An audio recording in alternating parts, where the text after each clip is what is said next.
Welcome to the men's final action here at Mainlands Commons. We have a matchup of the number 2 seed, University of King's College Blue Devils versus MSVU Mystics, coming into the 4 seed, upsetting the number 1 seeded St. Thomas Tommies yesterday. My name is Chris Gallant. I am on the call today with Josh Gallant. Josh, how are you feeling? I am so excited for this matchup. Local rivalry. Both sides look fantastic. Both sides are coming off big wins yesterday. This is going to be fantastic. Gold medal game, a spot at Nationals on the line. This is huge. I can't wait. Crowds here in full force. There's still dozens and dozens of people piling in. Josh, I heard the Mystics basketball teams canceled practice today so they can come out That's what I and heard support too. their university. The Atlantic Collegiate Athletic Association and Mount St. Vincent University would like to remind you that as partners in fair play, we are attempting to remove verbal and physical abuse from sporting activities. Therefore, profanity directed at any fan, player, or official will not be tolerated and may result in your ejection from the game. Our starting lineups today for the University of King's College Blue Devils. In net today, number 0, Rylan Logan. At center backs, we have McKinnon and Consolo Willix. At right back, Kerr. Left back, Noah Baird. Sitting in front of them at the pivot, Jonah Cameron. Playing just ahead of them, Michael Zink and Colton Walker. Out wide, McKenna. We'll likely see Kotaska start out on the wing as well. And then through the center, Keenan Harvey. For the ACAA hosts, MSVU Mystics. In net, Brocklehurst. Captain Nick Bryden at the Hardy defense next to him. First-year player Mo Hamo. Grichuk gets the start after Chisholm went down by injury yesterday. Noah Jordan, second-team all-conference player, will start at left back. Fifth-year senior Max Hoare in at the pivot spot, number 22 ahead of him. Gould and Heru. Out on the wings, we have Smith and Amath Bojang, who came into the game yesterday as a substitute. Made a lot of things happen for the Mystics. And up high through the center, Aiden Whelan. Josh, we see both teams getting set up today. What are you expecting to see as this ball gets kicked off?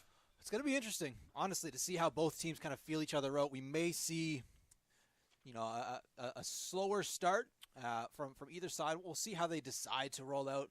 Again, yesterday we saw the Mystics comfortable sitting a bit deeper, inviting that pressure, and really looking to attack on the counter. So we'll see how this all starts. You can see your Kings starting to push a few numbers forward already. And the Mystics looking to attack in behind.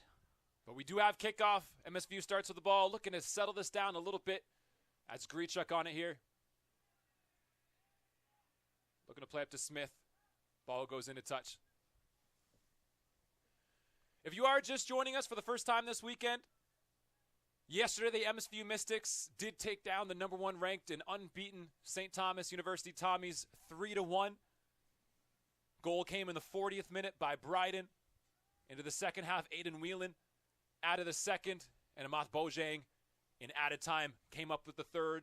For a 3-0 victory, University of King's College, they squared off against the Holland Hurricanes, able to get their first win in either a very long time, Josh, or the first time ever against the Hurricanes in ACAA championship play, where they won 2-1 off of Gareth McKinnon and a goal in the second half by Keenan Harvey.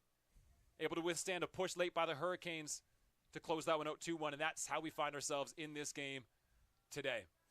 Absolutely. And honestly, the path for both sides, even just this weekend to get here, we mentioned the Mystics were able to upset, number 1 seeded Tommies who came into this weekend without a loss on the season. That alone, that's a tough path. And then on the flip side, King's College, for many, many years now, the Holland College Hurricanes, especially on the men's side, they've been dominant in this league. Every single playoff weekend, they come in expecting to win. And a lot of the times over the last decade, they've been able to do so. So for Kings, to come away with that victory, it's massive. So both sides are really going to feel like they have a chance today. That's Kerr, who was first to it, but good pressure from the Mystics forces that ball out of bounds. This is Noah Jordan here, second-team all-conference player. Had a good performance yesterday too, didn't he, Josh? Oh, absolutely. Absolutely. You can see there's a few guys on the Mystics roster, but he's definitely one that really is, the heart of the team. You can see how how motivated he is when he plays. You can see how fired up he gets when the games are tight. As we saw yesterday, you'll likely see him playing to the crowd as well, and you really love to see it. It's a long throw there into Haru. Taken down by Hoare. And Zink on it first. Kotaska trying to get creative. Arms a little bit too high. Jordan draws the foul. And Josh, I feel like Noah Jordan's someone who exemplifies what the Mystics want to do as a team. We talked to Coach Florian before this game. Absolutely. You know, a big focus for him is to make sure this squad has that family culture. And in Coach Florian's second year now in charge of the program, he's really trying to instill that willingness to go out there and fight for each other into this squad. And it showed yesterday. Absolutely. I mean, it's shown all year. Just that desire, that willingness to fight for each other. There's a reason they've defended so well all year, right? A lot of the defensive side of the ball, it's about being able to play connected. It's about being able to work off of each other. And they really did show that all year. Early foul here by Bryden. A little bit over-aggressive on the back of Harvey. And to build on, again, that grit that the Mystics try to play with, if you look at the standings for this year, they top the league in yellows, right? So that's generally a sign that they're willing to do that dirty work. They're really willing to work hard. You know, they're not afraid of a 50-50. They're not afraid of a tackle. And that's going to be massive today. And Zink out to Kerr. Looking to get that inside. Grichuk able to clear only as far as McKinnon. Plays back to Logan. Bojang able to keep that in on the sideline. Tight feet. Yeah, and Bojang, he's someone who had a fantastic day yesterday, right? He was pivotal to a lot of what the Mystics are doing, as is number 20, Aiden Whelan up top. Thought they both had fantastic days. They'll definitely look to continue that today. And Coach McGinnis of the Blue Devils knows that too. Absolutely. He watched that game yesterday where the Mystics were able to upset the Tommies, and he knows the quality that both Whelan and Bojang do possess when they do link up together. Here Bojang on the left wing, Whelan up high through the center. That's something he wants to make sure his back line and team pay attention to. That's Bojang now here. Tidy feet. Gets it in the box. A dangerous ball. McKinnon with the header away. Cool touch there from Zink to bring that down as well.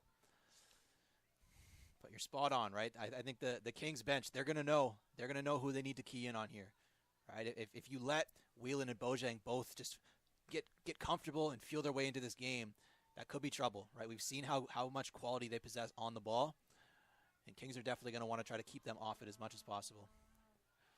And I also suspect we'll likely see Kings look to take more control of the ball here than the Mystics. You know, the Mystics have shown that they're comfortable sitting back, right, inviting these long balls as you see here. They feel confident they can win them. And from that, they'll look to play in transition. It worked perfectly for them yesterday against the Tommies. We'll see if they can do the same thing today. You can see all the space here they have to attack. Whelan making a great run to the corner. He is first to it. Gets there ahead of Consolo Willix, who does well to earn a throw-in for the Blue Devils. MSVU looks to pinch high here. Keep Kings in their own half.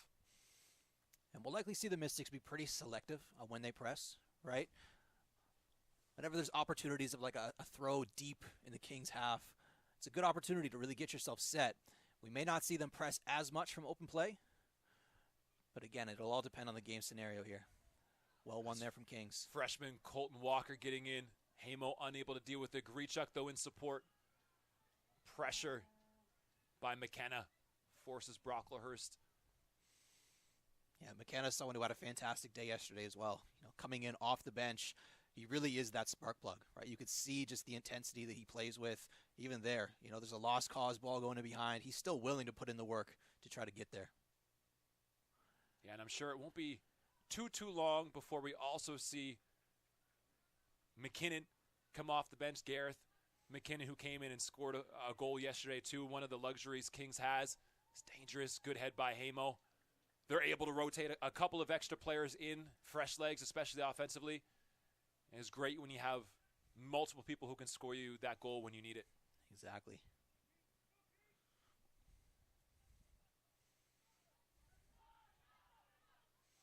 Jonah Cameron now with some space. Looking for Zink. Takes him a little bit too far away, but they're able to retain possession.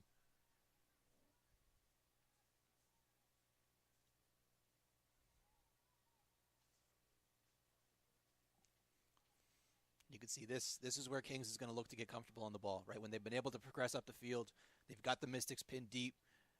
You know, look to Kings to string a couple passes together, potentially look to switch the ball once or twice.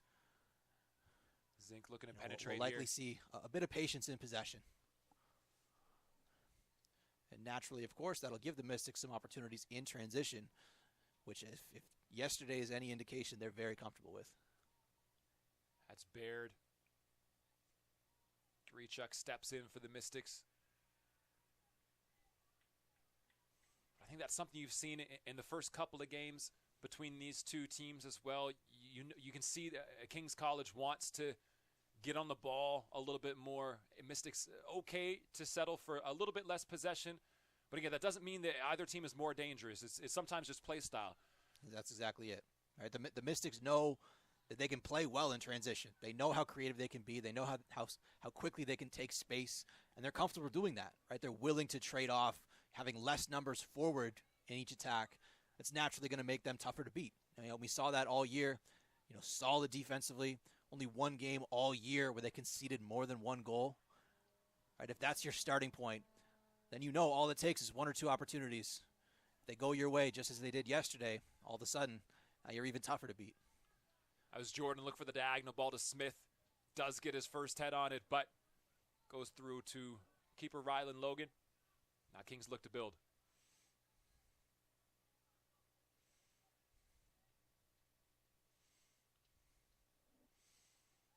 First touch by McKenna brings him out of bounds.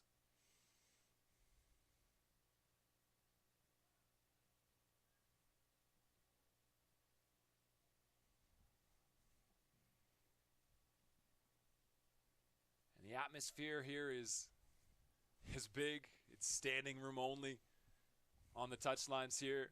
Lots of spectators and fans here to support. Lots of you watching too. I think this is the time in the game where both teams are just wanting to settle in. Nobody wants to make a mistake yet. A little bit less adventurous sometimes in attack, trying to establish the tempo of play that you want to be able to play. And that's exactly it, right? We'll likely see both teams in the early stages of this first half unlikely to take too many risks, right? That may mean that Kings plays a few extra passes. They maintain possession a bit more. They're a bit slower on the attack, remaining patient. Whereas the Mystics, again, they may be a little more hesitant to send numbers forward in transition just early on while they feel out the game.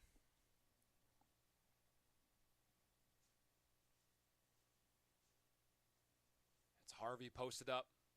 Hamo with help. Falls little Walker. Gets it inside. Quick feet. Strong tackle, though, by Hamo. Wheeling without much support up high when you're pinned back that deep, so it's back to Kings. Looking to build now through Kerr. Diagonal. Zink with the flick on. Picked up by Smith. Flick goes to Cameron. Loose, though. Bojang now. You can see Jordan looking to get forward when he has the opportunity. It's a good example. As Bojang comes inside, Jordan wants to fill that space out wide, especially in possession here. Naturally, though, there's risks, as we see here. If Kings are able to pick that ball off when Jordan steps up, a lot of space there. We can see Bojang dropping in to help out. Great interplay here. McKenna. Hamo moving his feet. Bojang in a good position. And Cameron there able to maintain possession there. He's someone he's been key for a lot of this year so far for the Blue Devils. He's fairly new to that role that he's into.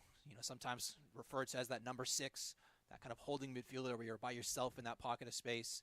A lot of responsibility. Not usually the flashiest player on the field, right? You may not even see him out there at all, and that's when you know he's doing a great job. Trying to play two-touch, control the tempo, look to find players like Zink here, and get them to help with some of the creativity here. Yeah, Cameron was one of my favorites in that game yesterday. I thought he did a great job of holding his position in that 6, working as a pivot. And we were talking to McGinnis before the game. He's one that helps kind of control that tempo. And like you said, he only started playing that position midway through last season. It's his first year starting full-time as that pivot, as that number 6. And really, really important in trying to dictate the flow of the game that Kings wants to play with today. Absolutely. And that's it, right? If you're a team that likes to dominate the ball, if you like to maintain possession, try to pin teams deep, having that number 6 who's good on the ball, right, who's not afraid to just put his foot on it, reset play, be the one that can link side to side, find those switches. It doesn't need to be a killer pass every time, but just understanding how to dictate tempo, it's massive. Without that, it gets a lot tougher. It's Cameron on the ball now. They're looking for it short. The dummy this time doesn't come off. We saw them try that yesterday. Saw them try it a few called times. The Baird into Harvey. Looking for any space to get a shot off the Mystics, though. Lots of feet and legs in there. And it's just a goal kick. The Blue Devils, they do love that set piece, right? Anything they can do to get Zink on the ball near the top of the 18, they're going to look for it, right? We saw it a couple times yesterday. He's definitely someone who can finish, and they're going to likely keep looking for it. Zink comes into the game with 6 goals on the year, able to create from midfield. You see Kings looking to press and pinch here. Jordan able to break it, only as far as McKinnon. Bojang quick to the second ball, helped though by Colton Walker. Now it's Aiden Whelan, he's dangerous, he looks to get one on net. As Rylan Logan getting some of his first action of the game as ACAA Keeper of the Year 2 years in a row. 5th-year senior. And a fun story, too, about Rylan Logan. His last home game of the year, they were winning fairly handily, and so Coach McGinnis put him in at striker, and he actually scored a goal in his last home game of his college career, which is a fun little thing to have to put an exclamation point on the end of your regular season play. I don't imagine we'll see him get on the score sheet today, but, stranger things have happened. We've seen keepers go up for corners in the last minute. We'll see how that situation I'm sure plays he's out. hoping he won't need to. I agree. Now it's Kings in Mount territory here in the attacking third, looking to get that inside. Grichuk, though, foot on the ball. Missed by Cameron, falls to Whelan. Knows his teammate Bojang will be out here. It's a good cross-field pass. Gould looking to make that overlapping run. Kings, though, back in numbers.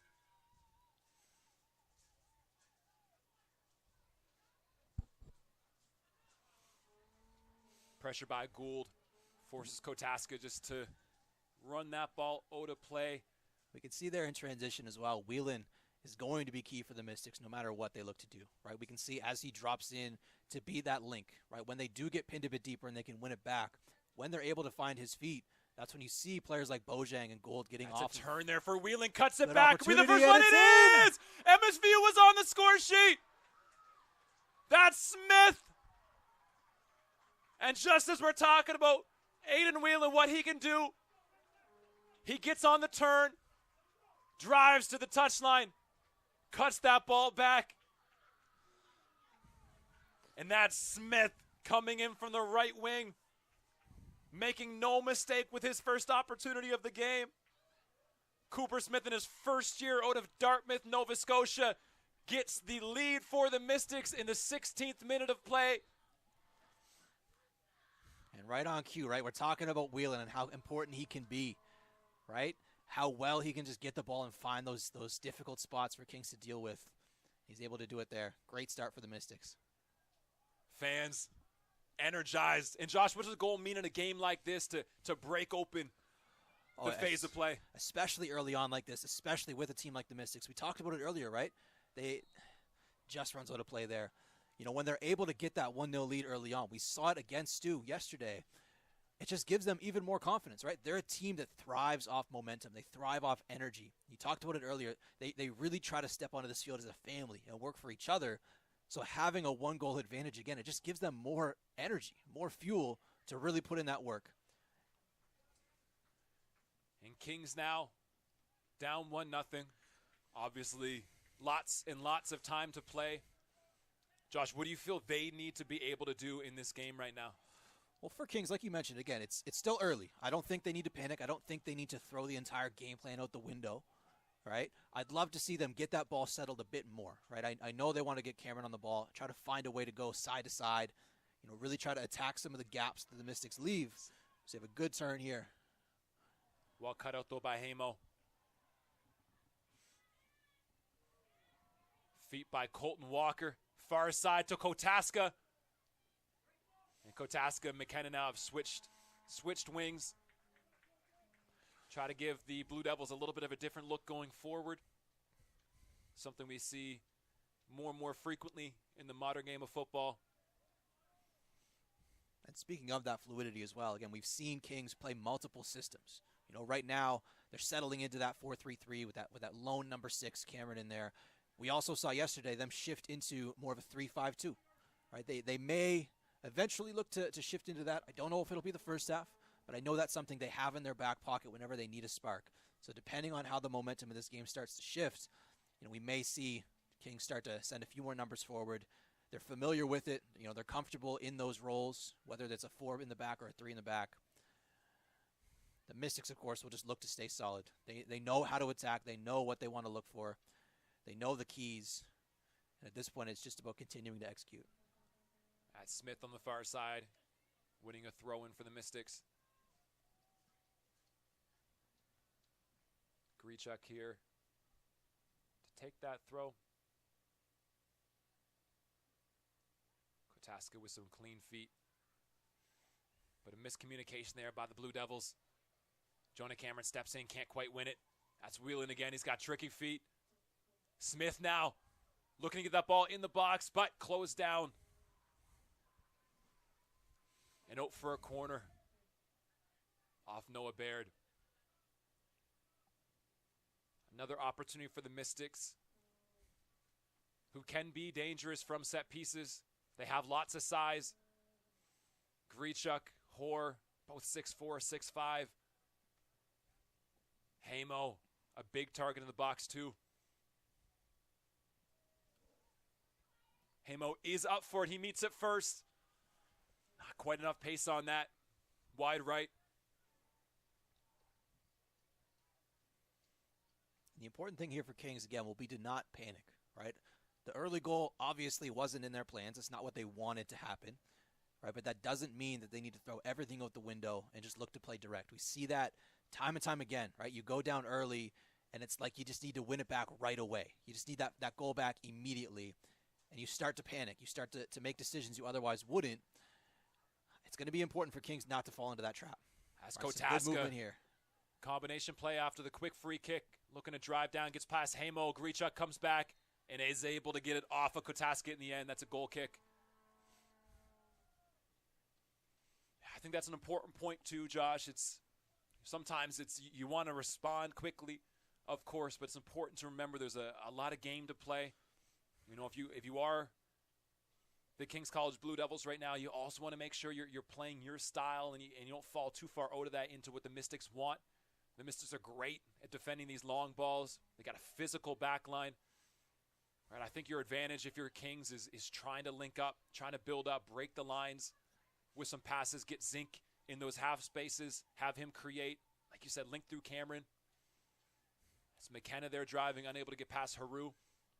And that's exactly it, right? The Mystics, like we talked about, they're a team that thrives off energy. And if you're a team that thrives off that energy and momentum, the more back and forth the game is, the better, right? It gives you an opportunity to get into it, as Jordan has a lot of space in front of him here. Looking for Bojang. Ball at his feet. We've looking seen to go one-on-one dangerous against here. Kerr. Is he able to get past him? Asked a second. Is it out? It is out, though.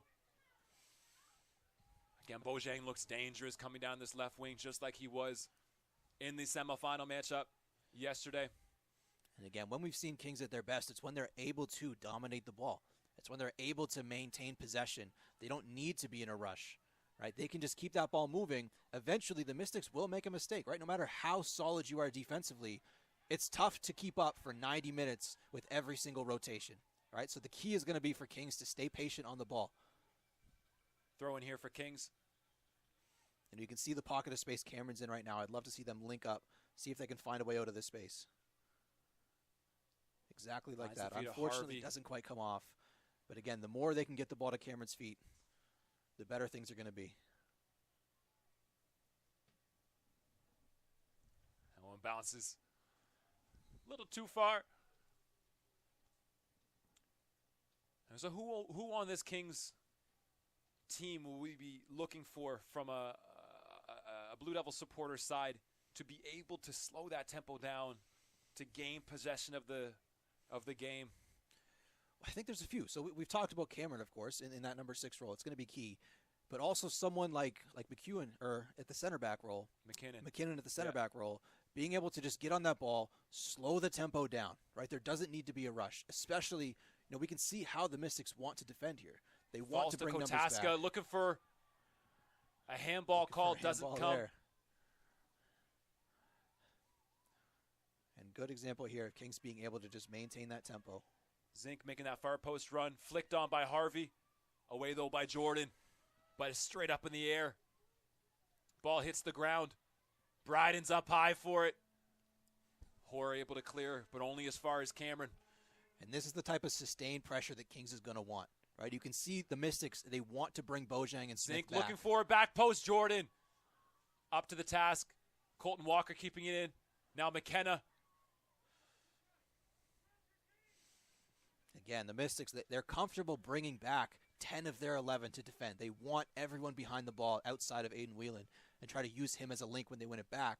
So if you're Kings, take advantage of that, right? You want to be able to push numbers high, get them pinned deep. And when you do so, that's where Cameron can get on the ball. That's where McKinnon can get on the ball. There's a lot of time and space that Kings is going to have, especially when the Mystics have this 1-0 lead right now. Bojang looking to cut inside. Good help defense there from McKenna.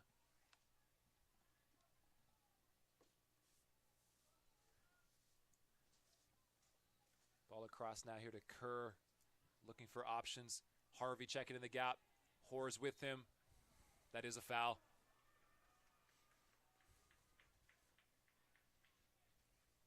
Referee says a little bit too much hands coming through the back that time of Harvey.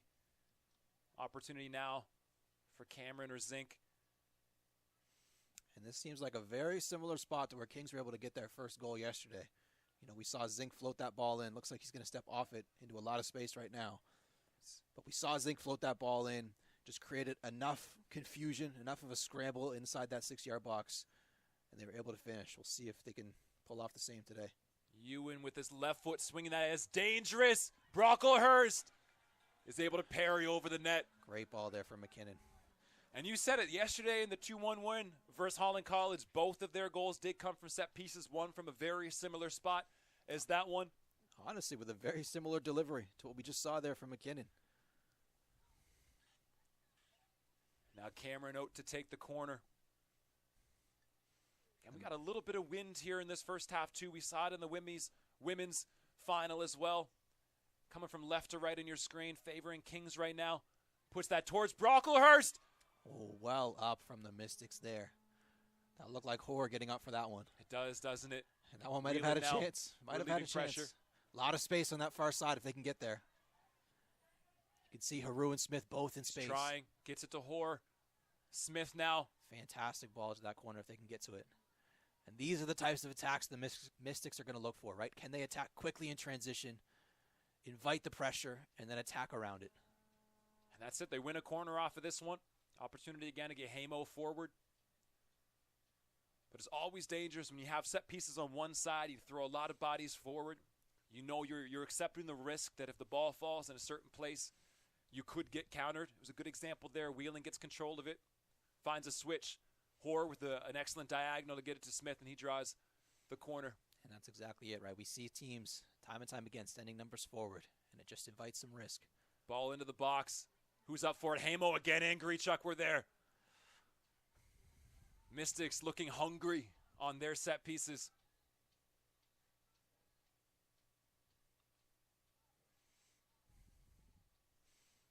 And these would be the spots, again, if you're King's College, knowing the Mystics are dropping in as deep as they are. We'll likely see Logan play short here, see if they can build up, see if they can find a way to play through the thirds.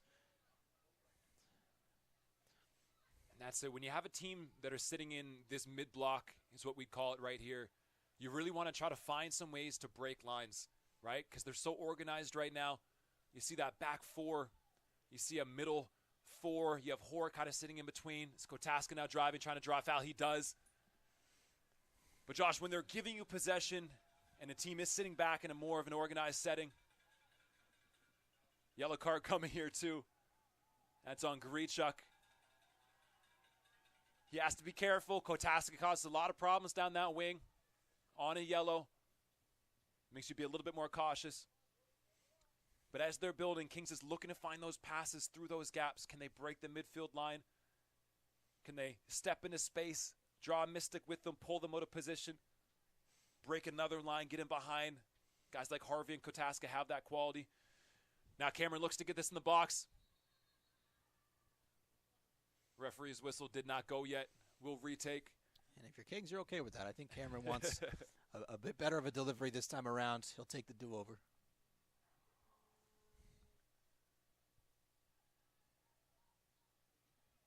Mystics dropped really deep to defend this. Dangerous area, looking for any kind of flick on. Jordan gets a foot, but is right back up in the sky. Is first to get on it.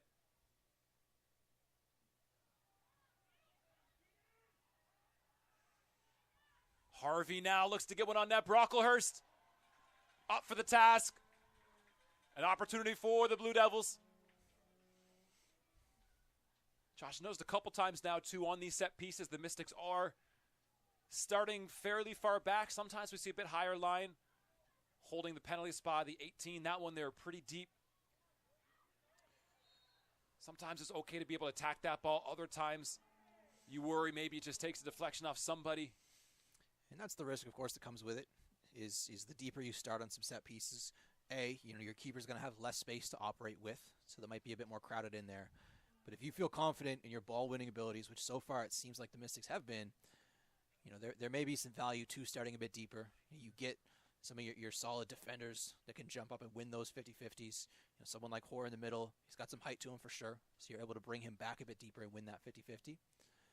But again, we can see the Mystics, they're comfortable sitting off. So these are some moments where patience is going to be key for Kings. There's no need to rush right now. Right now there's just some pressure from Whelan. They're comfortable playing around that, right? When you draw some players out of position, that's where the gaps open up. A bit of a rush there. And Bryden's going to see this out. And Bryden's going to decide to keep. He's going to take a touch.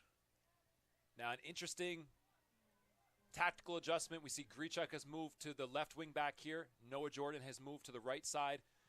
We know the threat that Kotaska places, especially as a powerful running get in behind. Grichuk on a yellow card already.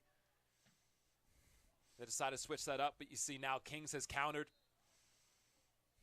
Fun little chess match happening here. And that's so exactly Noah Jordan's going to flip back. It appears that whatever side that Kotaska's going to be on, Coach Florian has wanted to match him up with his second-team all-conference player in Noah Jordan, who is one who certainly, Josh, likes the challenge, is always up for this kind of opportunity. Absolutely. Absolutely. He's someone, as we saw yesterday, he thrives where there's a crowd, right? He loves the excitement. He loves the energy. Some great hold-up play here from Whelan. That's what the Mystics See if he need can from find him. the way out. Through Hoare. And lots of space for the Mystics to attack now if they can. Composure off the switch. That's Haru now on the ball. Looking forward to Bojan. Kerr has position, is able to steer that one out of bounds. And you can really start to see what the Mystics' game plan is, right? They're comfortable inviting pressure. You can see here when they get settled on the ball, they want Kings to press. They want Kings to step up because that's going to leave space. The trick, of course, is how do you get to that space? How do you access it? So far, I've thought they've done a good job. See Smith looking to get that ball out wide now. He does. And we know Kings is a team that likes to press as well. And it looks like we might have had even another adjustment potentially a little bit here too, with Kotaska trying to play inside a little bit more. And as we talked about earlier, again, Kings have a lot of flexibility. We mentioned they started in that 4-3-3. They may be shifting into that 3-5-2 already. Like you mentioned, we can see Kotaska playing a bit further inside, almost alongside Harvey in the middle. This is something we've seen Kings see a ton of success with, right? They looked dangerous against Holland yesterday when they shifted into this shape. It's likely going to have them playing a bit more direct, but it's something that, again, I know they have confidence in. That's a good take by Whelan. Looking to get inside. Does he draw the foul? Referee says no. Well, that one's a question mark right there. Fans don't like it. Opportunity now for Kings in the counter. It's Kotaska. Ball at his feet. Looks to cut inside. Harvey Great pulls him to the tackle. run. Captain Nick Bryden, though, strong tackle. Jordan to Bojang and away. And I love the chess match we get between the two coaches, too. You see, as we just mentioned, potentially Kings switching a little bit. Looks like Kotaska's back here, too, but I wouldn't be surprised if we do see that 3-5-2. So we were talking to Coach McNeils before the game, too. Him and Coach Florian coached together almost 20 years ago. A long history between them. Halifax, Derby now coaching against each other. So many storylines. They write themselves sometimes, don't they? Absolutely. Absolutely. So, miscommunication there by Jordan and Boucher. They laugh it off this time. Want to be on the same page, I'm sure, next time. Kotaska now trying to get that forward. Can't find Harvey. Jordan battling. Kotaska battling. Colton Walker in. Jordan wins out. Wheeling clever now to Bojang. Gets that in the box. Jordan's forward. Rylan Logan comes and claims. Over the head of McKinnon. Looks like potential head injury here. Referee's going to stop play. Make sure that McKinnon's okay. Asking for the trainer to come on.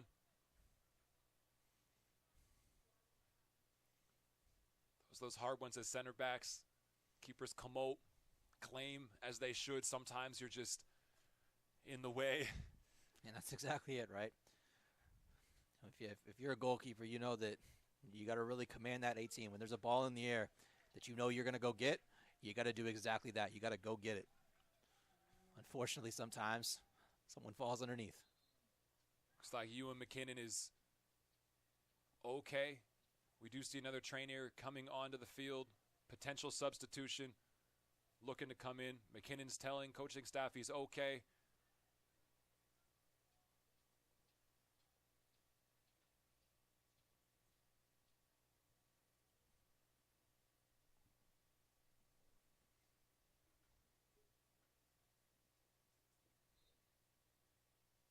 And we resume here from Rylan Logan. Had Zink there pulling into that space, breaking the lines with that pass. Driving now and then, an opportunity up in the air. That one goes wide off the foot of McKenna. That's good positive play, though, from the Blue Devils. And that's what I'd love to see Kings look to do even more, right? They're getting Zink on the ball. They're looking to actually progress the ball, again, through the thirds, as we've said, rather than just trying to play direct and play over top, where we know the Mystics' backline is solid. Like, they're able to deal with those 50-50s. They're comfortable in those spots. Love seeing that there from Kings. Looks like McKenna has come out of the game.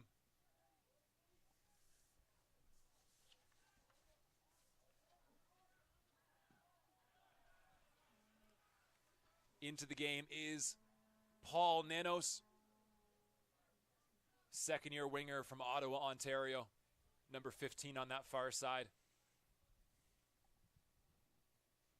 Josh Nanos could be an X factor too. He's come back later in the season from injury. Scored 3 goals, set up 2 in his last couple of games in this season. He's another threat they can bring off of the bench. And that's exactly it, right? Sometimes when you're coming back from injury, 90 minutes is a long time. So the Mystics are in a corner here. 90 minutes is a long time. So they're looking to pick their spots, see when they can get him some minutes, and they'll be hoping to get him involved going forward. Whelan and Jordan both there, potentially looking at a short corner. A few bodies in the box too. They do decide to play it in off Jordan. Logan, that's an easy claim. And they'll look to play in transition here. A lot of space. You see Zink on that left now, side. Whelan working hard to get back. It's a great idea there from Zink. That ball a little bit earlier, I'm sure, than Zink wanted to. Hoare brings that down, but Harvey's on it. Looking to draw that foul, and he does. That's a dangerous area. Absolutely. I think Kings might have wanted an extra second or two on the advantage there to see if they could get on the end of it. But no complaints whatsoever. This is a dangerous spot. Zink is someone that we've seen hit these set pieces in the past. We'll see who gets over the ball here. Yellow card 2. Josh, I believe that was Hoare. I think it might have been. Looks like he was He was the one that had the loose touch to turn it over, so he must have been trying to make up for that error. If I'm wrong with that, folks viewing, I'm sorry. We don't got replay up here, and my eyes are only as good as my memory. And my memory is not that good. But yellow card to the Mystics. Free kick opportunity from the top of the D. Looks like Jonah Cameron over top. Ewan McKinnon also on top of it for a left-footed opportunity. We'll see who takes.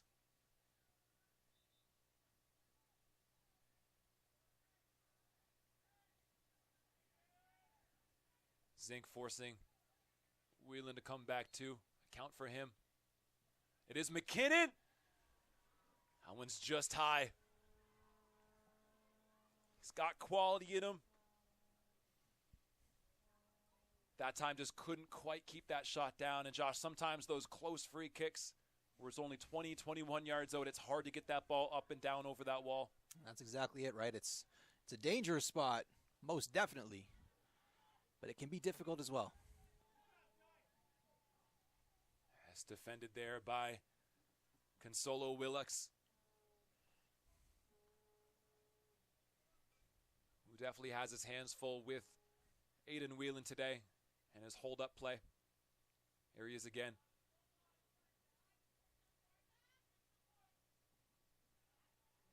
Wins the throw-in for the Mystics on the near touchline.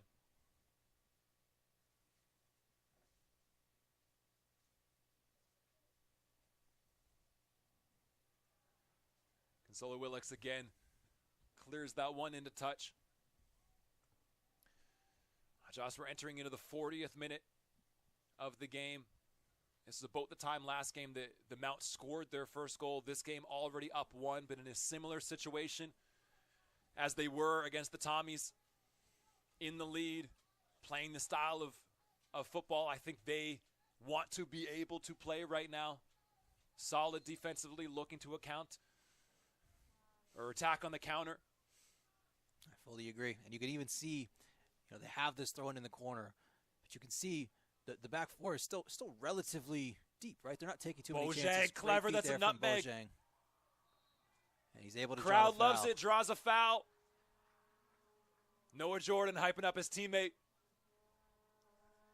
And Josh, I really think for the Mystics, the moment Bojang came into the game yesterday, he brought an energy to him, offered something to this Mystics team that it was really looking for, that creativity, that danger down the wing. That's exactly it, right? You can just see how good his feet are. So we've talked about it time and time again. When him and Whelan are able to link up, the Mystics are dangerous. Able to draw the set piece there, and they're definitely going to look to get on the end of this. Noah Jordan, the one to swing this in. It's low. It's bouncing. It's Bojang. And they'll look to Into play the in hands of transition Logan. here, Kings, if they can. A lot of space. Heads up play, two counters. Zink, can he get his head up? He gets around Bryden. He has a man inside. Hoare coming back to defend. He gets that out for a corner. That's another opportunity for the Blue Devils. Near halftime, Brocklehurst Again, feeling a little bit of the effects there. how many times have we said it, right? Sometimes the counters off of an attacking set piece, they can be so dangerous, right? That time you could see the Mystics sending numbers forward. They're committing to that set piece. They want to get on the end of it. Naturally, that leaves a ton of space in behind. That time, Logan there picks up the ball right away, has the presence of mind to find the quick outlet. Kings are able to get a fantastic opportunity in transition. That's what you get from a fifth-year senior, too, That's starting exactly in net it. for you. That's experience. That is a good claim from that free kick. Great heads-up play to instinctively transition. Then we see the quality of Zink on that counter, too, to create that opportunity. Now Brocklehurst is still getting attention. Trainers out in the field. Hopefully he's okay. He looks like he's getting to his feet now. Mixtist will want to make sure he's feeling good in command of that net. Looks like he will be okay. The Mount with everybody back to defend this corner.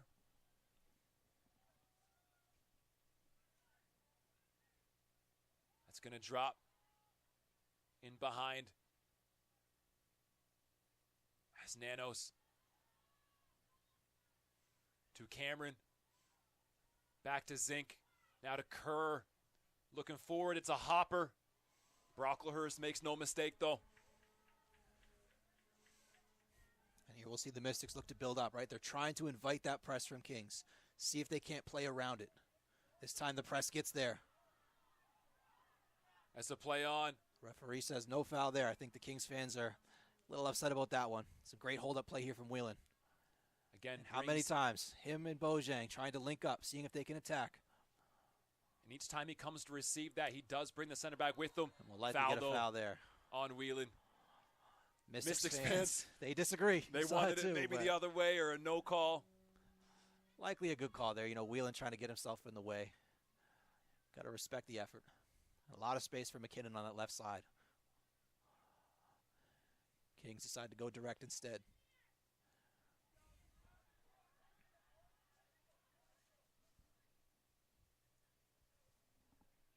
Jordan only as far as freshman Colton Walker. Bryden stepping in.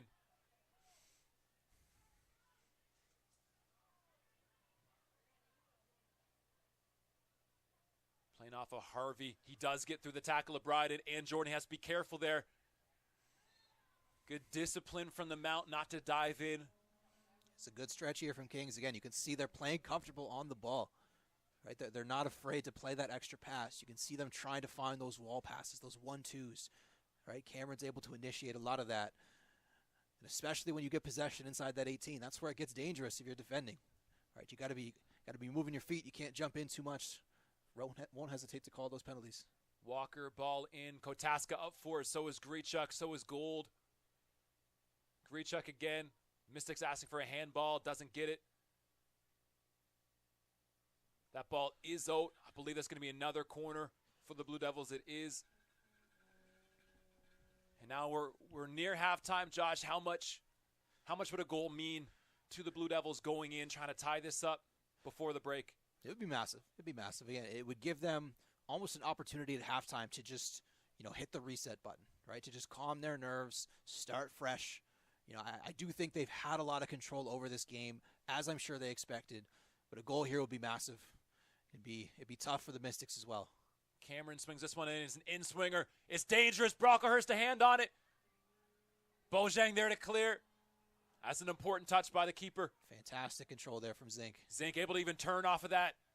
Ref plays advantage, does pull that back with Zink zoning to the sideline. That's clever feet there by first-team all-conference player Michael Zink. In his second year now in this league. But at Terrace Bay, Nova Scotia. If you want to talk about players who are going to be key for Kings, if they're looking to break down this Mystics team, Zink has to be near the top of that list. How can they get him the ball to feet? How can they have him initiating, linking a lot of the play, trying to find that final ball through? He's in a lot of space right now at the top of the 18 if they can find him early. We'll see what they decide to do. Yes, pay attention to Zink in that space. Mystics aren't adjusting. Now you see Haru looking at it. He might go. McKinnon decides not to play at that ball. I'm sure Zink would have loved that ball to feet. We've officially entered the 45th minute. Can't imagine we'll have too much added time. Looks like 2 minutes signaled from the referee. At this point, I'm sure the Mystics just want to close out this half, going into halftime with a 1-0 lead again, just like yesterday would be. Absolutely. As much as the coaching staff of MSVU could ask for. Brocklehurst plays that long, skips past Walker to the feet of Bojang. It's good feet, but the pass is loose, puts Bryden in a bad situation. That's Harvey now. Cuts that back to Kotaska. He's asking for the foul. Referee says no. Kings fans. Look like Hamo might have gotten a slight touch of the ball there.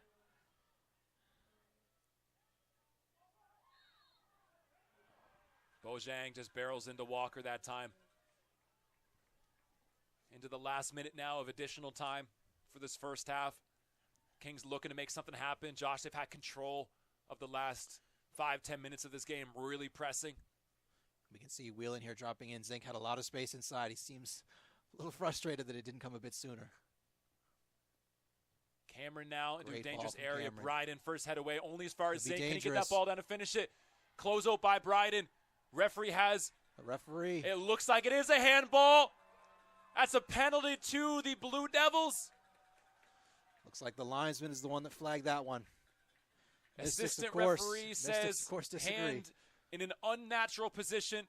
Jordan's not happy. He's going to get a yellow lucky card get a for yellow that. there. He has to watch himself there. Can't let your emotions get the best of you. That's a tough yellow to take, right? Especially someone who plays the way he does. He thrives off that emotion. He thrives off being able to jump into tackles. It's tough to play these wingback roles in the Mystics system on a yellow now. Mystics might feel hard done by that, but you have to say it's been coming for Kings. A lot of pressure now for second-year player Michael Zink. Rookie of the Year last year, first-team all-conference selection. A big moment in an ACAA championship final. Stroke of halftime. Brocklehurst staring him down.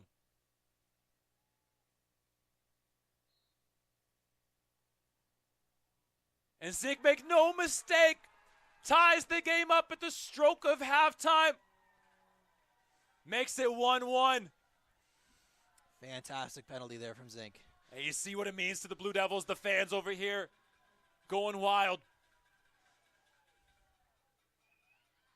A little bit of communication here going between the teams. This is a Halifax derby after all. Both teams want this. Brocklehurst guessed the right way. Zink, though, his penalty was better.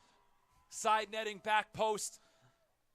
We can Slips that in. We can just see how much this means to both sides, both sets of fans, both 11s on the field. And honestly, I wouldn't have expected any less, and I love to see it. You know, you love the emotion. Both sides are getting into it. We may see a few more yellows in the second half. This is what finals are made of. Mystics looking to just play that one long. Goes to Gould. He's looking to play long. And Josh, a goal before halftime, too. What does that do for the confidence of this Kings team? I was just about to say, I think that's massive for them, right? They felt like they've been in this game for the majority of this first half, right? We know the Mystics got that early goal, but really since then, Kings have settled in. They have been fairly dominant in possession, and then to also get the goal in the end of it, I think they're going to be feeling fantastic going into halftime.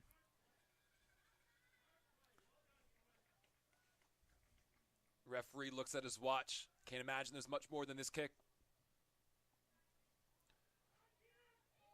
Strong header, though, by Hamo. Oh, that looks like a tough handball. Not sure he knew too much about that one. So quick distribution from Hamo, but doesn't quite come off. Colton Walker there first. Jordan stepping in. And that is the whistle for halftime. Kings fans, a sigh of relief to get that goal before halftime. MSVU, though, a great first half. I think both teams, Josh, go into halftime feeling good about how they've established what they've wanted to do on this game. They both had good spells of play and everything to play for in this second half. I would fully agree. I think, honestly, both teams have played well enough to deserve that goal. I think 1-1 is a fair score coming in at halftime. And honestly, it just makes the second 45 even more exciting. So I'm looking forward to it. We can't wait to bring it to you. For now, enjoy a 10, 15-minute break. We will be back here with second half action as soon as we can.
welcome back to Mainland Commons for this second half action of the MSVU Mystics versus University of Kings College Blue Devils. Josh, they have everything to play for this half, a 1-1 game with that goal right before halftime from the spot by All-Canadian Michael Zink.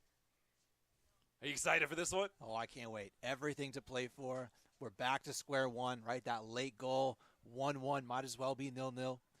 Lots on the line here, right? Both teams, they want to play for that banner. They want those gold medals. They want that trip to nationals. Huge 45 minutes for both sides here. You can just see how motivated each of them are.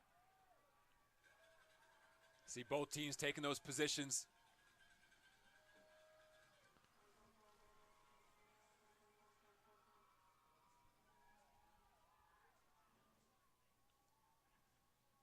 We did have one switch at halftime for the Blue Devils.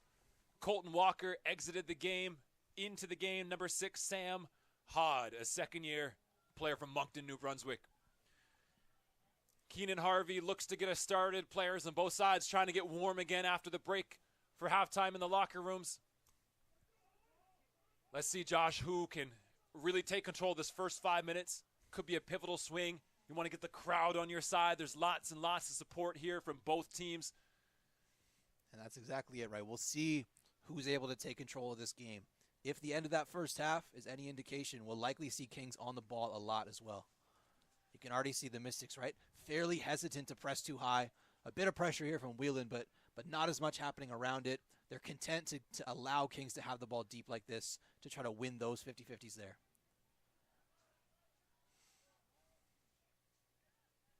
That ball floats to Rylan Logan.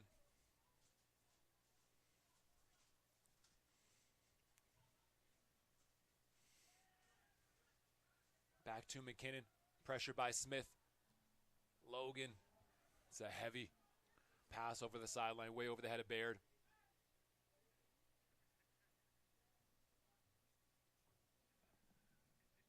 Couple things to watch out for this half. We do have a few players on yellow cards. Games of this magnitude often can get really intense the longer the score stays level or close. So making sure the players on those cautions are careful. Make sure they don't make mistakes that would cause the referee to make decisions to make them leave the game. Ball brought back here to Hamo. Swings that in, looking for Bojang. Kerr, though, head on it.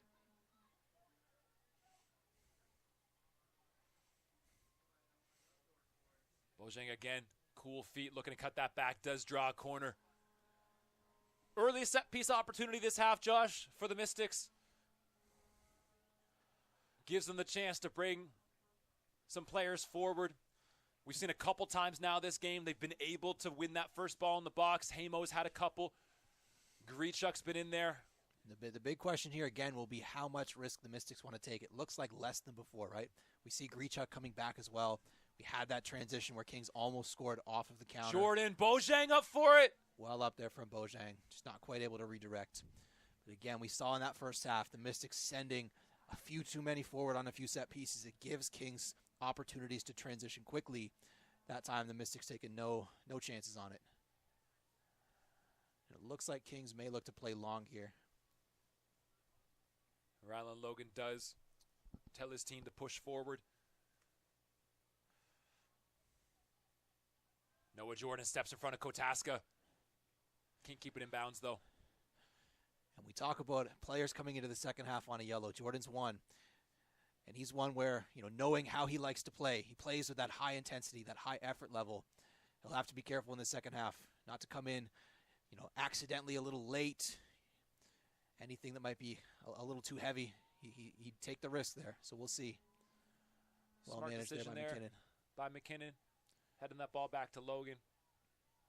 Lets him pick that up. And this is some good composure on the ball here from Kings. They're comfortable playing with it to feet.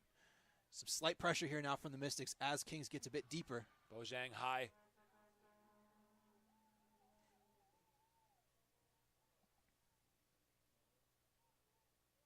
And it's a little bit of a different look that the Mystics have given Kings to start this half. A little bit more of a higher press. They're triggering a little bit more frequently this time. few times last half, they were okay sitting and a bit more of that mid-block, letting Kings come forward. We've seen a couple of times now here, able to get some pressure. Now we got Zink in that half space looking to drive it. Hoare. Case that it wide to Nanos. Attempt on net. Always just pulling a little bit wide that time. And I think Kings will welcome that press, right? They'll welcome those Mystics coming forward. Of course, within reason, you don't want to get too cute with it too deep in your own half. But in moments like that, again, there's a good opportunity here for Kings to press. But again, moments like we saw before, when the Mystics do press, if they're able to find the feet of their center mids, whether that's Zink, whether that's Hod in the middle, there's a lot of space if they can collect on the turn. Just as we see here with Cameron, a lot of space. Decides to slow it down. Solo Willux now back into Cameron. And again, this is where Kings is going to stay patient on the ball. See if they can find Cameron's feet and have him unlock that next pass. This is really what Coach McGinnis wants from his team. He wants to control that tempo. He doesn't want this to become a game that's back and forth. He believes his team can dominate possession, really control the flow of this game, try to take the sting of it from the Mystics on Avoy. The more you go long, that one can't quite find his target. But the less opportunities you give the Mystics to make those big tackles, to get stuck in, the less they feel they're in the game. I'm sure that's part of what the Kings' game plan was during their halftime talk.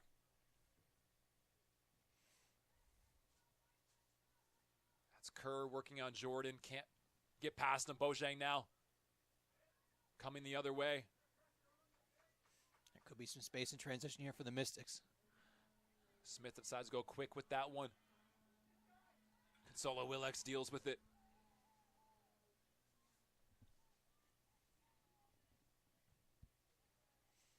And again, the Mystics have a little bit of wind at their back this half. It's slowed down a little bit as the day's gone on, but it is breezy out here. A lot of times the extra confidence of knowing the ball might hold up in the air gives you that gives you the permission to want to press a little bit more, to want to cause those mistakes and turnovers. Wheelan now looking to turn. Consolo Willux does a good job, though, not allowing him to get a touch on the ball. Kings do look to build up again. Again, when it's just the pressure from Wheelan, Kings should be able to stay fairly comfortable on the ball, right? Find Cameron in that pocket of space.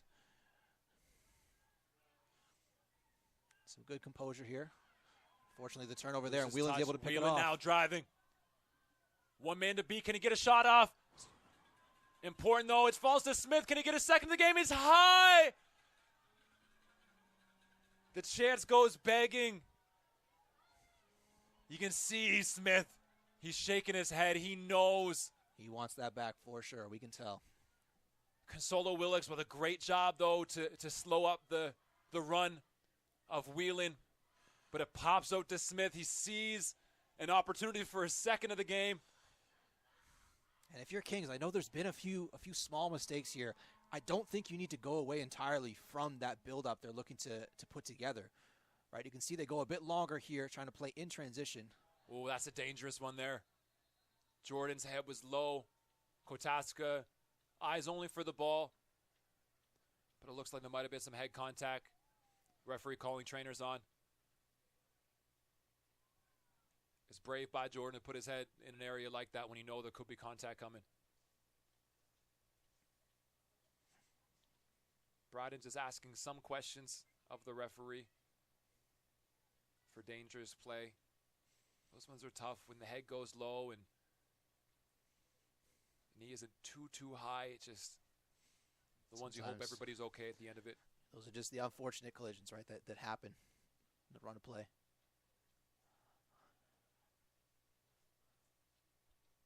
We've seen this weekend Jordan is an extremely important player for the Mystics. Not only his talent, but also the energy he brings to this game. Absolutely. Really kind of personifies how the Mystics want to come out and play. They have that personality to them. He's really someone that, again, can set the tone for the Mystics. You know, we saw it yesterday. We've seen it already today. The energy he brings, we talked about it already. That's the exact type of style that Coach Florian wants these Mystics to play with. And again, he's someone that just personifies it. So hopefully all is okay here.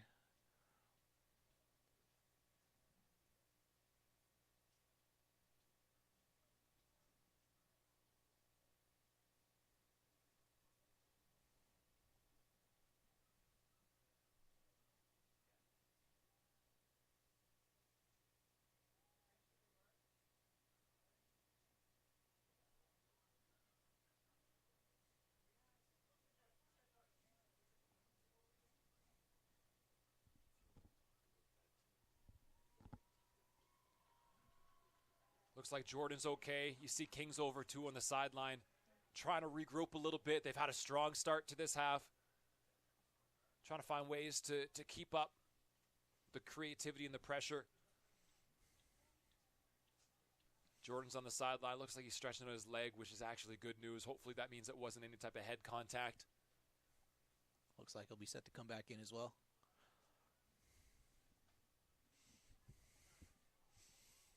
We're about 10 minutes into the second half, and so far, Kings has been on the ball more, but it's been deeper. And I think the Mystics are going to be okay with that.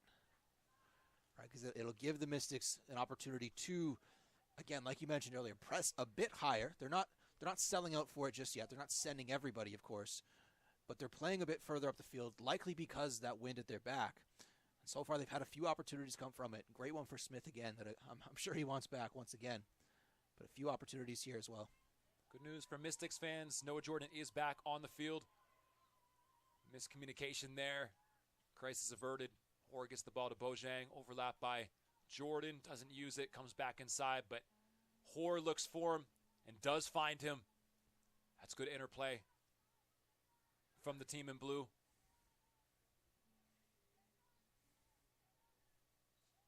Ball does go into touch. MSVU throw far side.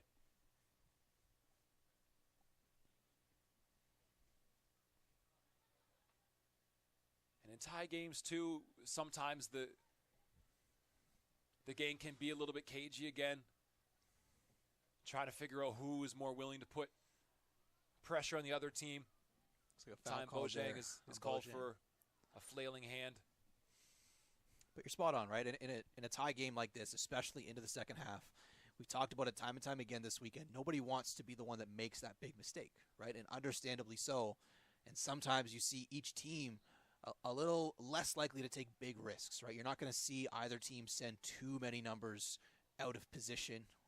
You know, they may have some good opportunities and commit a few, but we're likely going to see each team playing it a bit safer, at the very least in the early stages of this half.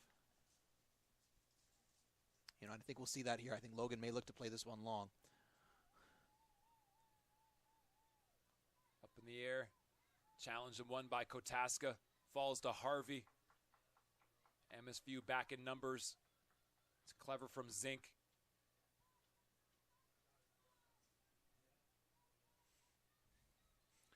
A lot of space here on this left side. They can find a way across. Back outside to Hod. Cuts that back. It's too far, though. Nanos stretching to keep it in. Can. That's Baird now. Touches loose. Smith gets in. Zink comes across. Again, we see Whelan with the hold-up play. Does well to get it across. Haru. Mount decides to slow this down. Smith in, bounces off him. A lot of space on that left-hand side for Bojang if they're able to find a way across. Not able to here. And Zink, someone who seems to be in the right place a lot of the time. That time it was Jordan. Good position and cut that pass out. Haru, as you said, space over there for Bojang. I'd love to see Gould get involved here as well. One-on-one against Kerr. Makes that one look easy. Gets across. Whelan with the cut. Can he reach it? He can. Not. Almost. Goal kick called. Whelan can't quite stretch to keep that one in. It's a clever play, though. Pulls his hips. Bojang comes inside. Those types of movements always cause some problems for the defenders. Trying to focus on the ball. Account for a run. But Bojang, he's dangerous one-on-one, isn't he, Josh? Absolutely. Absolutely. McKinnon looking forward. Hamo there first. Second ball, though, falls to Zink. He has opportunity here to create. Not on the same page with Harvey. Bryden to Smith. He's looking to go one-on-one against Baird. Baird does enough. Bryden now in advanced position.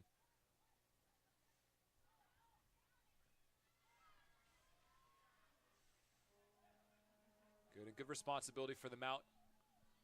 Might have been off screen, but Hoare was able to kind of stay home when Bryden pushed forward. Able to get back in their shape now.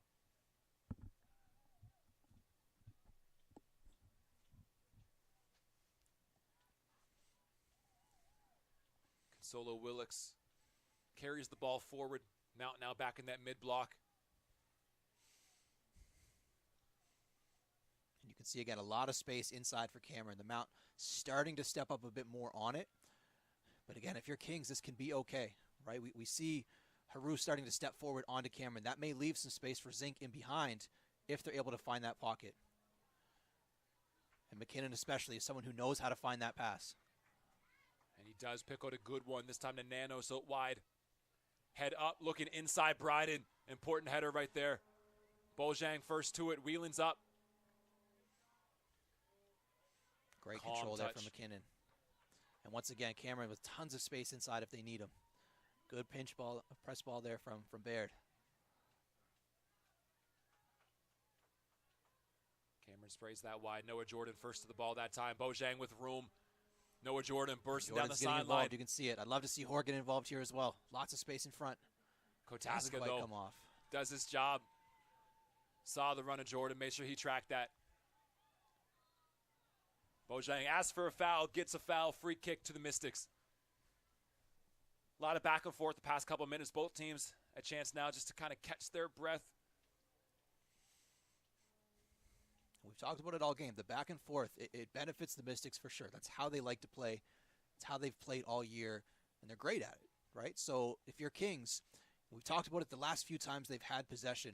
When they're able to either find Cameron's feet in the middle, that's going to draw a lot of pressure from the Mystics. There's been some times as well where that opens up space in behind. Jordan, ball in. Logan claims. Hand to it first. Whelan battling, Cameron battling. Cameron goes down, looks like he got stepped on. Ball squirts out though to Nanos. We'll see Harvey making that run. Lots of space here. Hamo closing space quickly. Does well. Diving in those Nanos. Hamo again. Team's battling now. That one looks late. It is. And Hamo does have to be careful here. Yellow card for Hamo.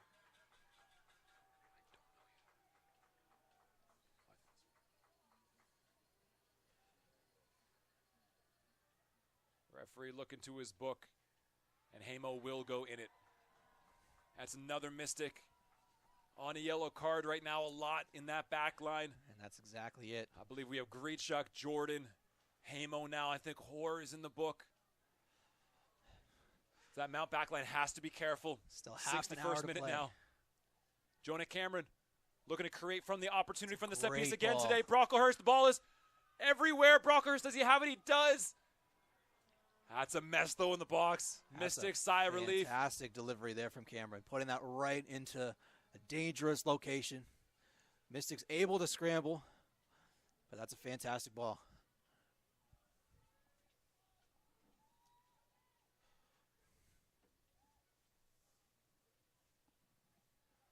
Brocklehurst goes long this time. First touch by Baird.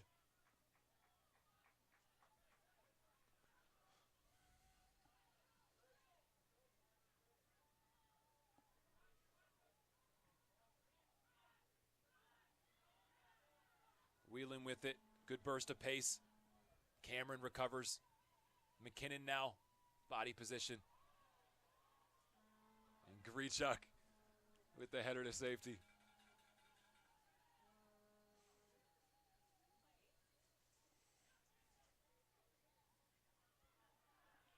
That's Gould coming across. Wins his team to throw into. Kings fans disagree right in front of them.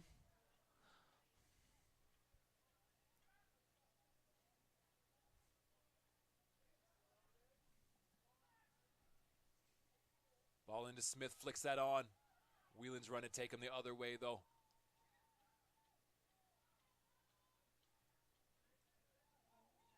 Bounce off of Kotaska, now up to Harvey.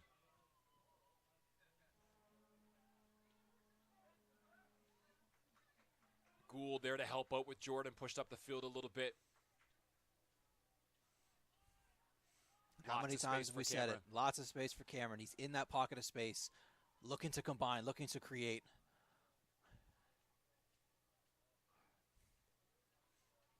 Kotaska blows past Jordan, looks inside, cuts in. It's a good run right here. Great recovery run by Bryden. Bryden. Needed it. Step into the spaces. Kerr away by Hamo. Pressure now here from Kings. Zink gets to it first. Looking for the foul, doesn't get it. Falls to Cameron. Kings really starting to take control of this game right here. Loose pass though. Now here's the space. Like Bojang's looking get wide. Involved here. Well done by McKinnon to cut that off. Whelan just needed to pass that one a little bit sooner. That's why McKinnon's a first team all-conference player though. Cameron now looking in behind.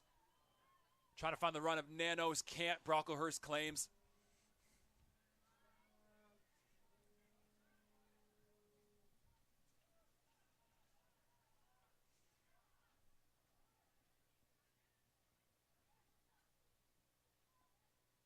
And the Mystics look content to sit in that mid-block right now. They put a lot of hard work into the past 2 days. You always wonder too with both these teams, you know, the Mystics had an upset. That's a searching ball for Kotaska. Looking for the foul, doesn't get it, just a goal kick. You know, yesterday both teams had an emotional day. The Mystics came in obviously believing they could win, but the upset against St. Thomas was pretty monumental compared to how the regular season went. And for the Blue Devils, it was the first win against Holland College in, I mean, we don't even know how long in ACAA championship play. So both teams had to try to settle those emotions down for today, come into this game, know that the work wasn't done. And that's exactly it, right? As we see an opportunity here for the Mystics. Again, attacking with space. Bojang's dangerous one to have that ball in that position. Consolo Willix comes across, though, and cleans that up. But you hit the nail on the head, right? The job's not done. I think both squads come into this game with that exact mentality, right? I'm sure after the games yesterday, yes, absolutely, they're excited. They're going to celebrate. But I suspect from both sides, it was almost immediately back to business, right? The job's not done. There's still more work to do on both sides. I think we've seen that so far today, right? The intensity's there on both sides. And we were talking to both coaches pregame. Coach McGinnis for the Blue Devils, that's a searching ball across. Goes away harmlessly. Coach McGinnis for the Blue Devils, you know, he said his team, they feel like they're able to get over those emotions, resettle themselves for today. And we're talking to Coach Florian on the Mystic side. He says this is a business trip. You know, all the games in the past don't matter. All that matters is today, coming into this game with a fresh perspective and ready to put everything on the line to win this title and the opportunity to go to Windsor, Ontario and represent this province. Nanos now in behind the back line. Hamo's recovering, does a great job. Important tackle, gets a foot in there.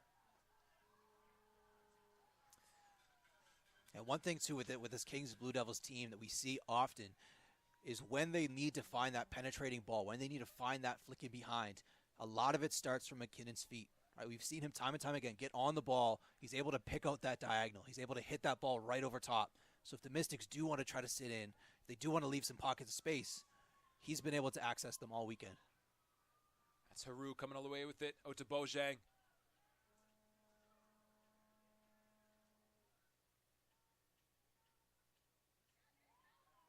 Kerr does a good job to keep it in. Kotaska clever around Jordan. Now he's driving.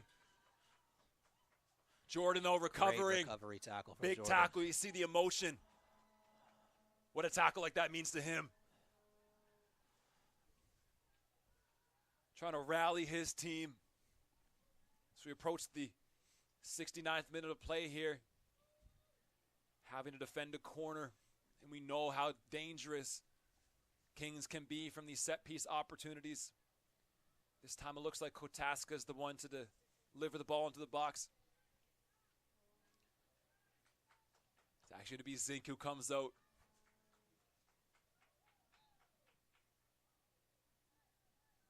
Substitution here for the Blue Devils. Looks like Nanos is coming out into the game. Is Gareth McKinnon. You hear the fans give him a round of applause. Goal scorer yesterday. Scored that first goal to get the Blue Devils on the board from a set piece. Can he make the magic happen again? Brocklehurst up for it. Whelan first to that second ball. McKinnon coming across. Sees that out of play. Whelan might be signaling he needs a sub. That would be a big loss for the Mystics if so. He's been key to the hold-up play. Yeah, he's limping a little bit here. Good turn there from Bojang. Now he's Lots of driving space at in front. pace. Cameron trying to stay with him, does. Draws the corner, and he does. And Whelan again pointed to the bench. Looks like they're getting the sub ready as well.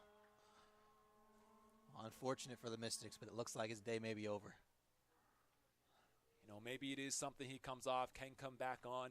You are allowed to do that in these championships. You have 5 subs during open play, but a player can return to the game. Like you said, Whelan's so instrumental in what the Mount does. His hold-up play to pull players out of position, it's something they rely on. Opportunity here, though, from the set piece. Referee just wants a word with Hod.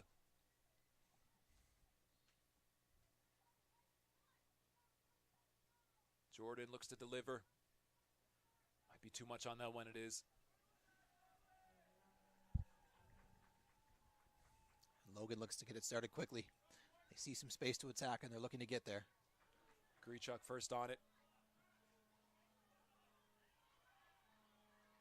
Smith next to it. Zink brings that down.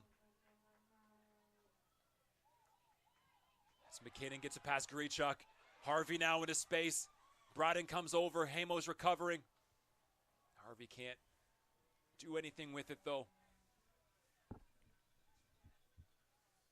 Now, Josh, it looks like Whelan actually might be okay. Sub was ready to come up to half. Looks like he's getting his warm gear back on. Whelan appears to be moving a little bit better. That's good to see for the Mystics.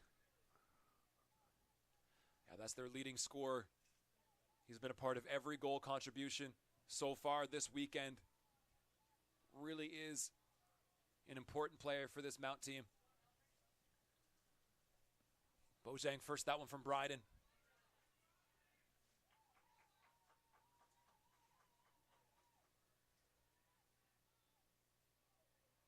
It's a little loose from Bryden, looking for Smith. Zink trying to get to it before Hoare. He's able to. Crowd wants a foul. Crowd gets a foul. That's that quick feet by Zink. Absolutely. He may not be the tallest one out there, but he knows how to get his body between man and the ball, right? And once again, we've got Cameron on the set piece. We've seen how well he's delivered these. I expect a lot more of the same. We know where he's going to put this ball. Question will be who gets on the end of it. Again, a really deep line here from the Mystics. Deciding not to hold the 18. Choosing instead to try to be able to attack this ball, facing forward. This one does go short. Oh, it doesn't look like Zink was ready for it that time, though. Looks to hit. We've seen a lot of those different types of set pieces from the Blue Devils. A lot of times they've come off. That time it doesn't look like Cameron and Zink were on the same page.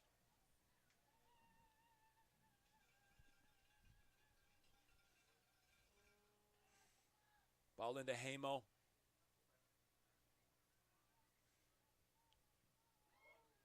Mystics looking to build. That time cut off by Kotaska. Harmlessly back to Brocklehurst, though. Oh, and that's a delightful ball from Hamo up to Gould, breaking that midfield line. Jordan looking forward. That's Smith. You can see how dangerous the Mystics can be. And that's a great build-up play there from the Mystics. You can see they play those short goal kicks. They want to invite Kings upfield, right? As they try to bait that press, it creates a lot of space in behind to attack. That time they're able to find that first ball over top. Gould's able to find the second one to Jordan. Just not quite able to get that final opportunity off. And Josh, that's the difference too of just saying you're going to play long compared to playing that short, like you said, is the invitation of that other team to come forward. If you don't have that invitation, it's harder to break those lines. There's less space to attack into.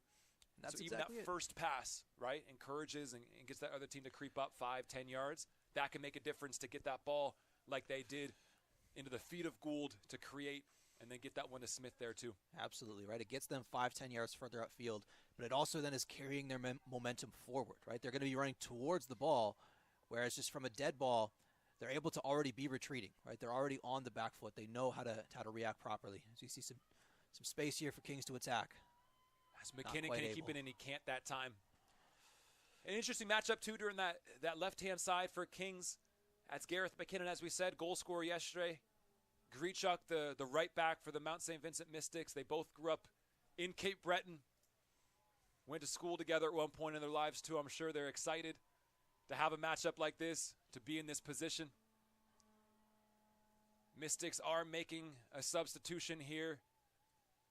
That's number 8, Haru, leaving the game. Coming into the game is number 12, Logan O'Connell. And that could be big for the Mystics too. He went out early yesterday due to injury. It's really good to see that he's healthy and okay. He's had a couple of knocks over the course of the year. Ankle taped up onto that sock, but it's good to see him out here. He's going to play centrally today as opposed to on the wing like we saw him in the position yesterday. Space here to attack for the Mystics. Gould driving with pace. Trying to slip Bojang in behind Kerr. He is able to get a Bojang with a great touch. That's Wheeling in support. Can he get that ball to him? Ewan McKinnon trying to close down. Bojang on the end of it. Defended though by the Blue Devils. A little bit desperate there, but do a good job. Jordan though keeping the pressure on. Ball into the box. Dealt with by Baird. Grichuk trying to get there ahead of Zink. He does. And he's still on it now.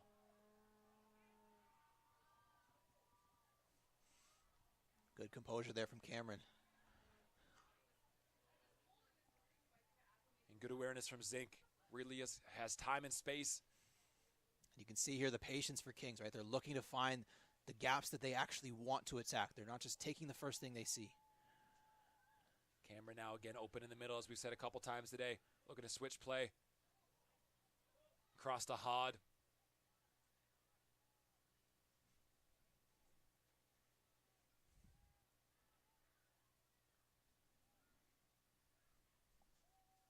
That one sails all the way through. And again, we talked, on behalf of the Mystics about trying to bait that Kings press. You can see when Kings are in possession, they're really looking to do the same. And I think Cameron is key to that. Whenever they do play these short balls, they're either looking to get him the ball to feet, or they're trying to get one of those Mystic centerments to step up. As they step up, they're going to leave a pocket of space, and that's where Kings are looking to attack it behind. This time they do decide to go direct. Ball falls to Zink.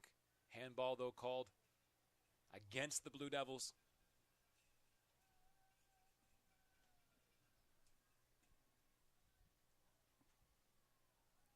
Bryden forcing his team forward.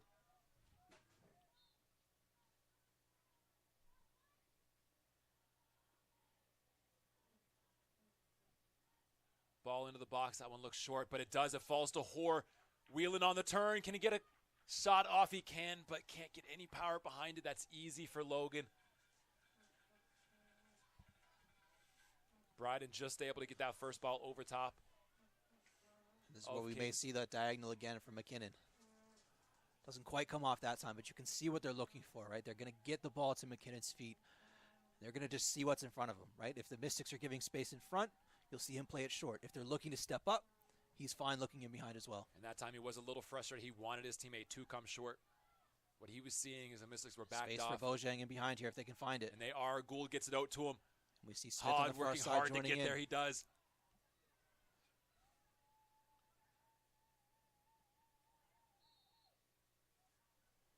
Bryden first to it. Also a foul on Harvey there. Just a little bit late.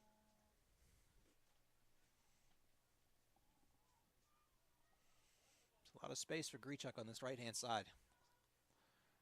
And Bryden finds him. You were right. Change that angle, see if they can find a better way in. He hit that one in. Doesn't quite come off. Called it. Delivery just wasn't quite there.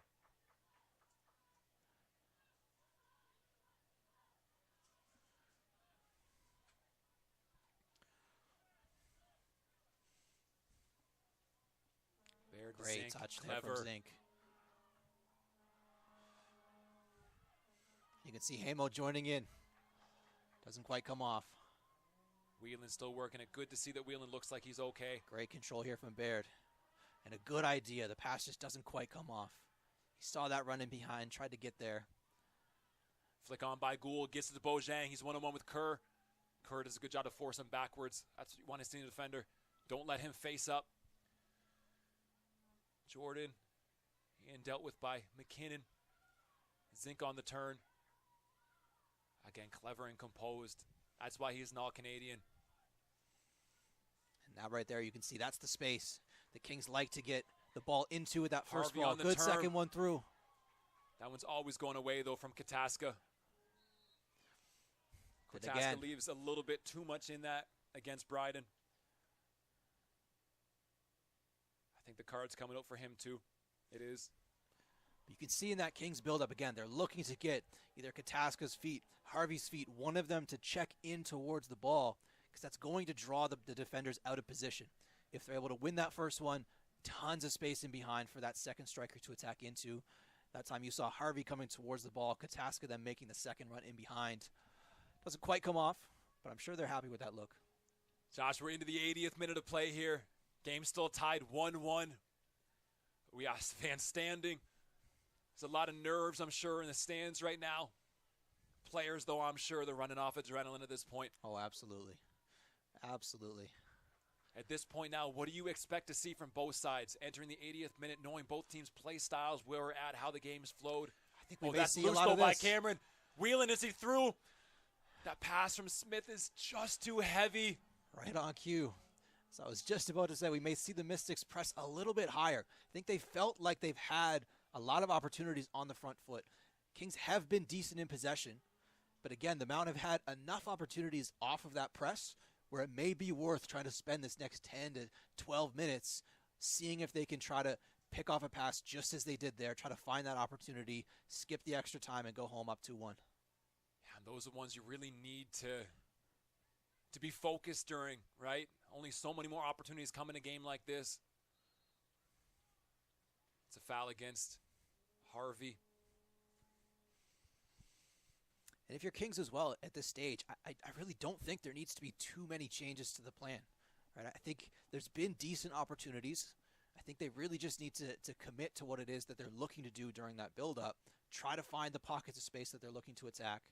Right? Try to get Zink on the ball again. Anytime he's had it, he's looked dangerous. Here he is now. Michael Zink. Gareth McKinnon now with some space down the line. Zink trying to pull Grichuk away. A lot of space for Hod on that right side if they can find a way to get there. He's asking for it. They are able to find that this is Hod looking inside now. Zink. Hamo defending. Pops out to McKinnon. Again, Hamo. Strong tackle. And clever footwork. From Hamo Mystics there. fans love that. And a good outlet ball as well. Lots of space over here. Unfortunately, comes off the Unfortunate referee. for the Mystics. Ball off the referee. The Mystics fans are loving that, though. Great control from Hamo. How about that for a center back? Ball's back in play.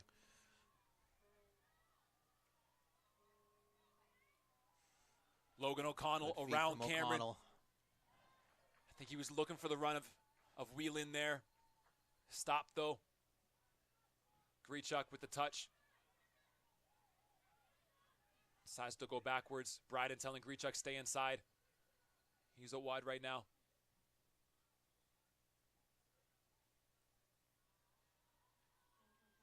Kotaska coming back to help out. Gould to Hoare to O'Connell. Good composure by the Mystics. And again, Grichuk wasn't looking for the pass back. Miscommunication by him and Space O'Connell. here for Zink. Chance for Zink now. There's a run from Kotaska on the far side. Doesn't find it. Looks to cut himself. He hits it. Now looks like it's a touch from Brocklehurst. That's a strong shot off the weak foot from Michael Zink. And that's what we've talked about, right? If they're able to get him the ball with space in front, just to carry in and just make decisions, good things are going to happen. Almost comes off for him there, just not quite. Kerr now is forward. Looks like they're going to keep Solo Willocks and McKinnon back to prevent any kind of counter. Kings fans excited for this one. Kings fans have the chant going. Ball into the box. Who's up for it? Grichuk, his head away by Whelan. Consolo Willocks, he's first there to get the ball back in. Grichuk under it. And settled well by the Mystics. Loose though, a little bit desperate there from O'Connell. And we've seen the past 10 minutes just how much of a presence an All-Canadian on your team can be. Michael Zink has really started to take control of this game. This time Kotaska draws a foul on the far side. But Josh, what does a player like Zink do, being able to collect from the back, create forward? How do those urge his team to overcome this tied game right now? Well, you hit on it, right? He's able to almost contribute during the build-up and also when they're trying to penetrate and create those chances, right? You're seeing if they play these short goal kicks, you're seeing Zink dropping in, collecting that first ball. If he has space, he's been able to turn, right? You're also seeing that once they are able to build up, once they can break that initial press, we've seen him get on the ball. Looks like we may have a yellow for the bench here. Yeah. Fourth official called our referee over. I think that's a yellow card for Coach McGinnis on the Kings bench. Likely unhappy. Maybe wanted a yellow card there for a Mystics player. I think it was Jordan on the foul, so he likely was asking for that second yellow. Yep, I think you're right. Ball into the box now. First touch by Bride and Brocklehurst up. It's Danger bouncing here. around though. Foul called by the referee. That's against Kings. Sigh of relief for the Mystics faithful. Bryden looking to play that one long. No challenge, though. It's an easy header for Kerr. Back heel from Zink to Cameron. Back to Kerr.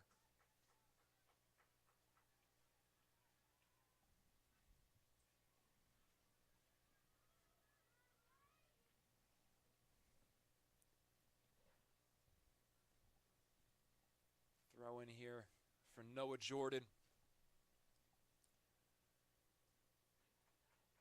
And a couple of these balls are going unchallenged here now by the Mystics. Bojang, though, he's clever, isn't he? Good Referee tackle says that's there. ball, no foul. That one that looks one- like it's going to be. Maybe a yellow. Kings And I bench are think- asking for it. Looks like the referee will say no. Looks like some exasperated faces on that Kings bench saying, when? And the yellow is going to come for Whelan here. And they get it this time. I think that's the fifth Mystic now to go into the book. Again, they got to be careful. Tie game now. This does end up going into extra time. That's another 30 minutes with a lot of players on yellows. This Kings team is dangerous. They have quick feet. Sometimes they're just able to draw those fouls. Good to see Kings come across the field here. Lots of space for McKinnon. Looks like they will try to switch through him. They can come through to McKinnon's feet. That'll change the angle. Good pressure here from Gould, though, to take it away. Could be some space. Gould nowhere to go there. And Zink in space on that right side. I think he wanted that switch. It's McKinnon. Remember, he's got a great left foot, a good vision on him. That one doesn't quite come off. But nobody in the center there for the Mystics.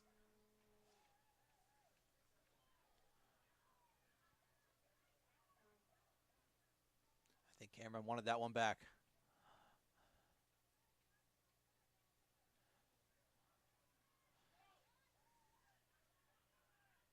Solo Willocks now looking forward, trying to find that half space for Harvey. He does. Referee says no foul. Up you get.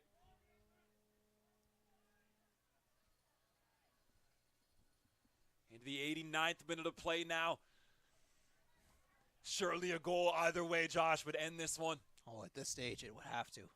Hamo looking forward. That's Great Gould in a ball. lot of space. If he can bring that down, he can. Cameron's there, though. Oh, McKinnon can't clear there. Smith. Touch. Couldn't quite get around Hod. Hod, though, can't quite keep that one in. And you can see the Mystics in possession. Once Hamo has that ball, that diagonal to Gould's feet, it's been there a lot the second half. Right, the field spacing has been pretty good. Hasn't quite turned into any real opportunities yet, but it's a good ball to look for. Hoare. Great ball across from Hoare there.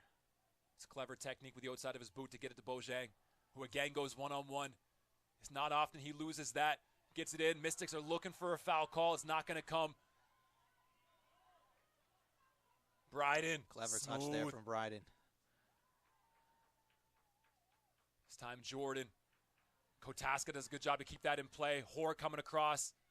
Stops the driving run of Harvey. Kotaska now back to Kerr. Harvey doesn't know what's coming.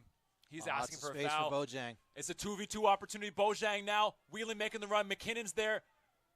Great tackle from McKinnon. Important. Kings fans love it.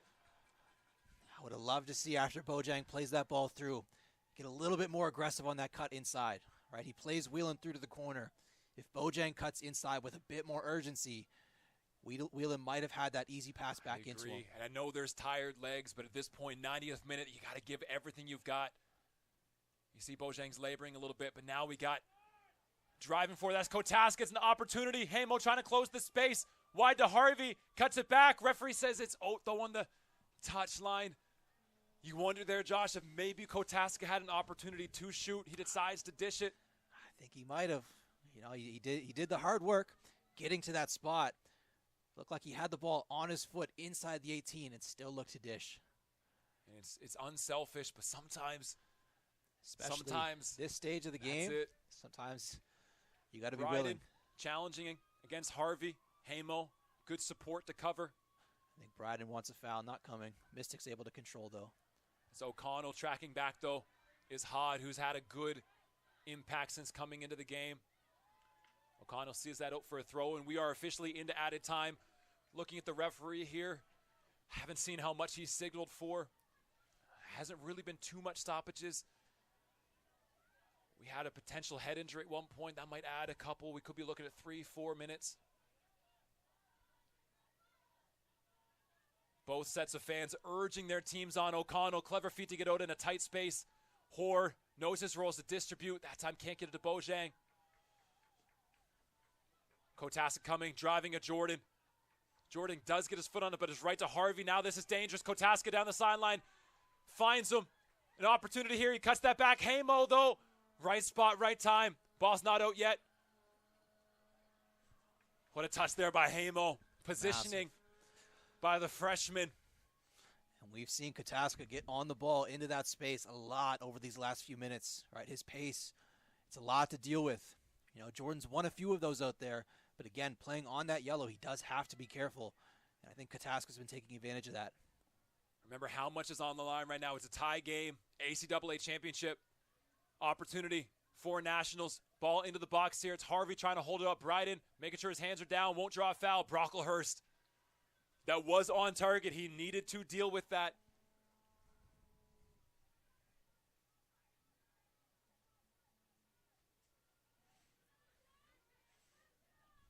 Hamo again inviting that pressure a bit higher, changing the angle, trying to get the into Whelan. McKinnon, calm, cool, collected with that touch there. Cameron, same thing. Possession now for Kings. It almost looks at this point, Josh, MSVU's trying to hold on a little bit, force extra time. Kings, though, it looks like they're really trying to go for it. He's onside. Hamo, wow, he's been good today. He's been very good today, Josh. Absolutely has. And how about that? His first year with the Mystics, coming in to the biggest game of his career, making plays like that. Representing Clayton Park, Nova Scotia.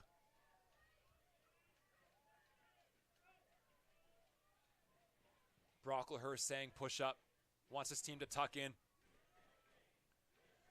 A UKC chat is broken out here on the sidelines. It's a little bit light there over the head of O'Connell. Smith, I believe, has the last touch. He has. Into McKinnon, doesn't bring it down. Smith now looking forward to wheeling, but again, McKinnon's there. Great positioning, smooth touch. And folks, that is the end of regular time, which means we are going into extra time. Now, we're going to stay on stream with you for the time being. I don't believe there's going to be much downtime in between. Each team should have 2-3 minutes maybe, have a little bit of a tactical talk about how they want to make any adjustments going into this. For anybody who is not familiar with the rules of extra time in the ACAA championships, how this is going to work is we do have 2 guaranteed halves of 15 minutes, which means this is not golden goal. If a team scores, the other team still has the opportunity to get a goal themselves. We will play 30 more minutes guaranteed. If at the end of that 30 minutes the tie or the game is still tied, whether that be 1-1, 2-2, or even 3-3, we will have a shootout. But that is only in the event of a tie at the end of extra time as well. So both teams now have the opportunity to go for it. Josh, you've been in your share of extra time games. What is this extra 30 minutes like? Everyone's tired is really the simplest way to put it on both sides, right? And I think we've seen a few moments already during the game where, you know, the tired legs are kicking in, especially at this stage, a game of this magnitude, right? It's a lot of work. It's a lot of back and forth, especially if you're playing, you know, somewhere out wide potentially in the middle of those center mid rolls where it's a lot of back and forth. If you're an attacker, there's a lot of acceleration that needs to happen. But at the same time, moments like this are why everyone plays the sport, right? These are the moments that I know both sidelines are excited about. Ideally, I'm sure for both sides, they would have ended it in the first 90, of course. But this is fun. This is what it's all about, right? I know both teams are going to come out excited. This is what it's all about, isn't it, Josh? And what better way to end an ACAA championship weekend than with some extra time against 2 programs that haven't won this championship in a decade or more.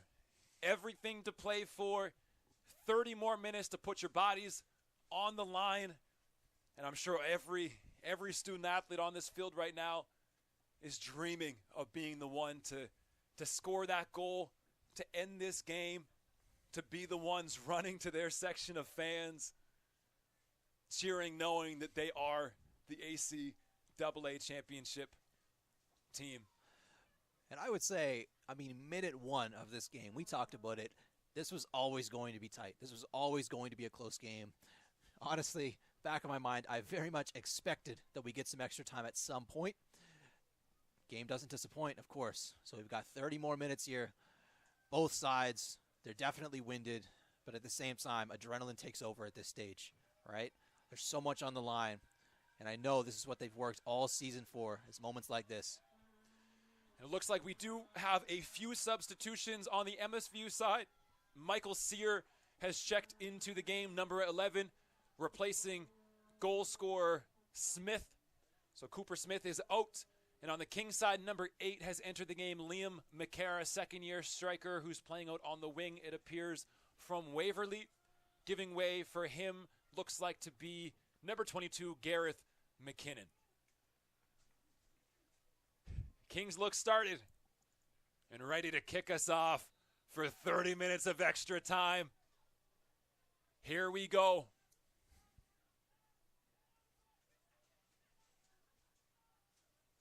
Jonah Cameron with space in the middle to distribute.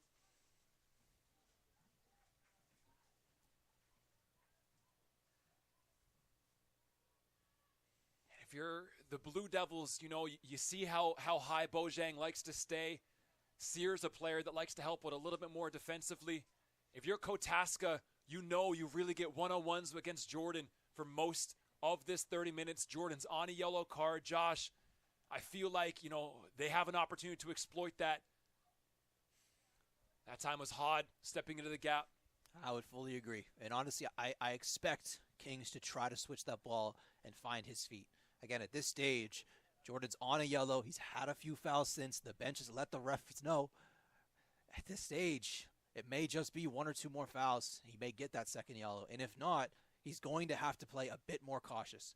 And I think Kings know that. I think they're going to want to take advantage. It's a good line-breaking pass there to get Gould. Laid it off to Hoare. It's an excellent long ball. Sear brings it down but can't get his touch pass Baird. That's quality play from MSVU in the build-up. Referee says it does go O to play on the touchline. I think they may have given the foul against the Mystics there. You're right. Yep. Free kick to the Blue Devils.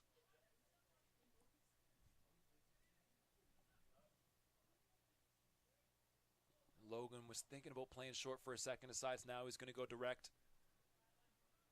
Puts that one high. Gould's challenging. Strong. Bojang. Touches a little heavy.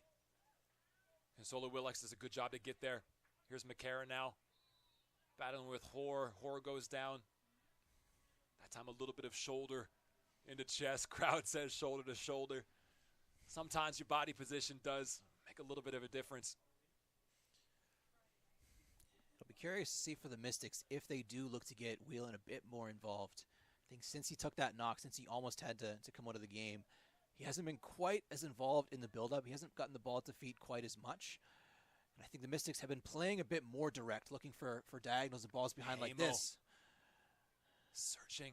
And they've definitely had some opportunities, and there's been some space to do it. But I'm almost curious of if they could find some ways to get Whelan a bit more involved. We saw it yesterday when he is, central to a lot of the offensive approach for the Mystics. It's dangerous. He obviously has good feet. He knows how to pick a pass. He knows how to finish. I'd love to see them have him drop in a bit deeper to collect the ball. And if anything, it may even open up more space in behind for those diagonals. Or maybe O'Connell or Gould can step in a bit more.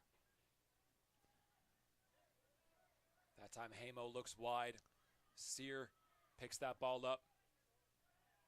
Recovery by Zink. Covering a lot of ground. Baird. Sear earns the throw in there. Smile on his face.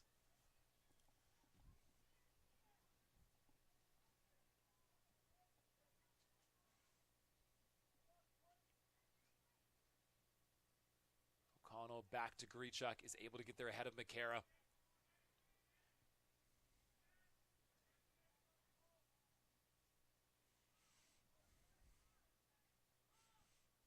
Bryden looks long for Sear. Strong header by Baird. Hamo again first to that ball.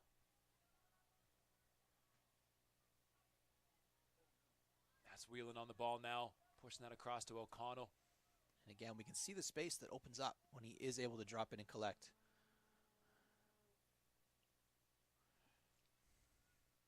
Alan Gould not on the same page with his teammates.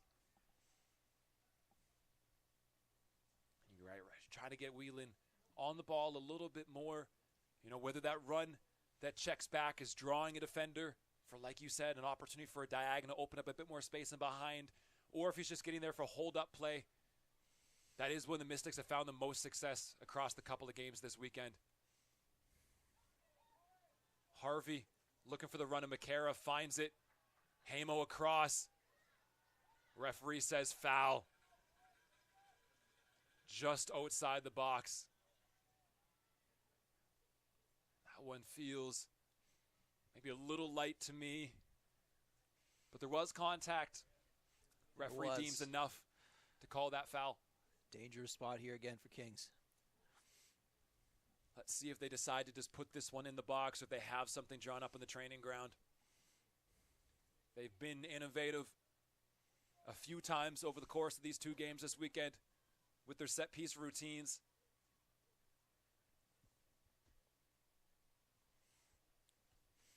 Wouldn't be surprised to see Zink make a cut around the top of the 18 and potentially get that ball short. Lots of space there to attack.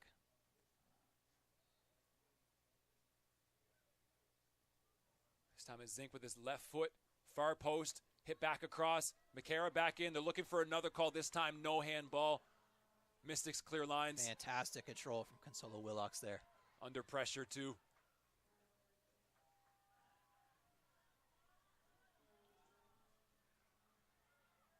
That one is going to float back into keeper Rylan Logan.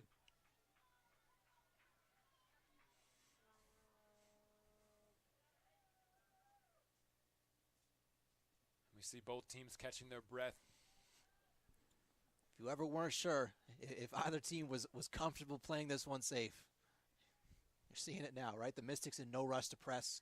Logan in no rush to pick it up and play.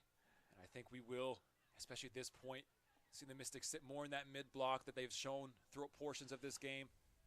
That time the pass loose from McKinnon. You know, sometimes I think at points we saw the triggers that the Mount wanted to press off. We could see it one or two more times, but again, his tired legs, they put in such a shift yesterday against the Tommies team. Today, same thing. I wouldn't be surprised if we see a little bit of a similar thing from Kings. They might be a little bit more open to press. I do think they believe they have a little bit more of an opportunity to get a goal in this extra time, so I wouldn't be surprised if they're opened up a little bit more. I would agree. I definitely think Kings, especially, late stages of the second half so far in extra time, they've had more control of the game. Okay, we've talked about it throughout that, the Mystics expected that, and I don't think they came into this trying to control the game in full. But with that in mind, like you mentioned, Kings likely do feel like they have the better shot at finding that winning goal here in extra time. Now the Mystics, of course, are still going to look to play in transition the way they have. That's McCara cutting inside, looking for space to shoot. He's in the box now. Mystics have to be careful. Have to be careful here. They are and are able to clear the ball without fouling. Those are always the dangerous situations in extra time. Quick feed around the box. It's a good hit. Not enough, though, from Kerr. And I'd love for the Mystics in possession here. We've talked about having a wheel and drop in. Gould is someone who we've also seen make a lot of dangerous runs in behind, right? Starting from that deeper lying position at center mid. If they're able to have wheel and drop in a bit when they have the ball settled, that could open up some space, behind the center backs, between the center backs, for a player like Gould to step into. Kotaska under it. Falls to Bryden.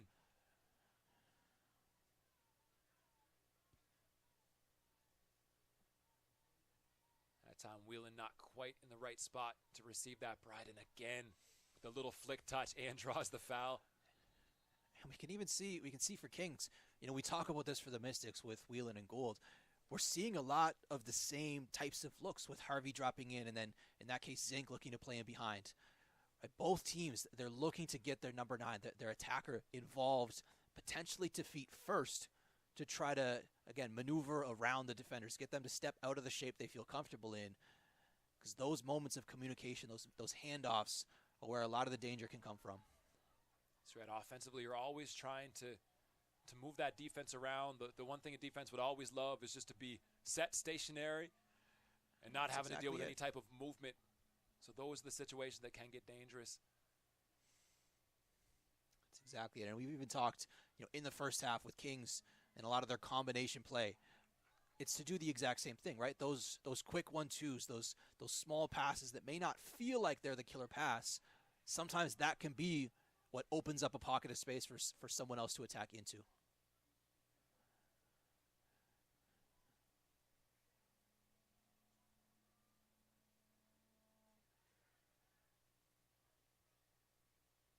Jordan on the ball.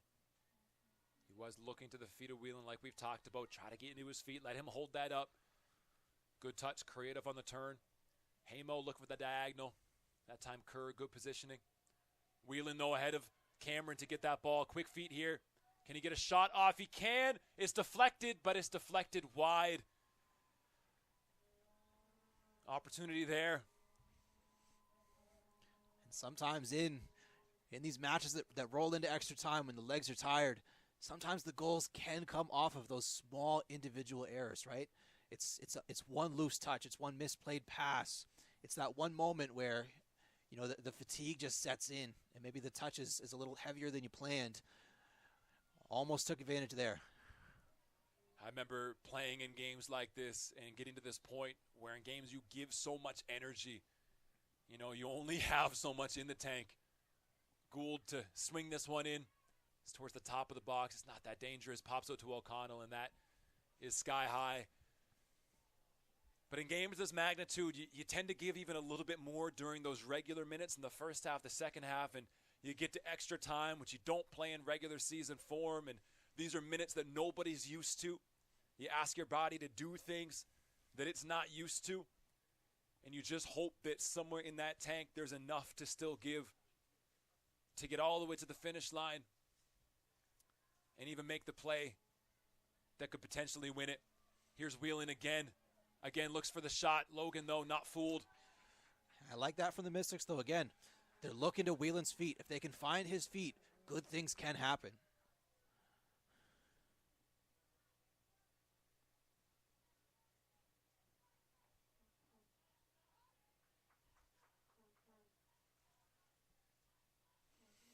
And I think for both sides as well, where we're seeing the attack start to break down is when they do try to just go direct right away. Right, you could see it there before there's any smaller passes first to shift the defense at all. Looking for that first ball over top. If everyone is already set and they're ready and they know where to go and they know where the entire opposition is, it's a tough ball to get on the end of, right? It has to be almost pinpoint.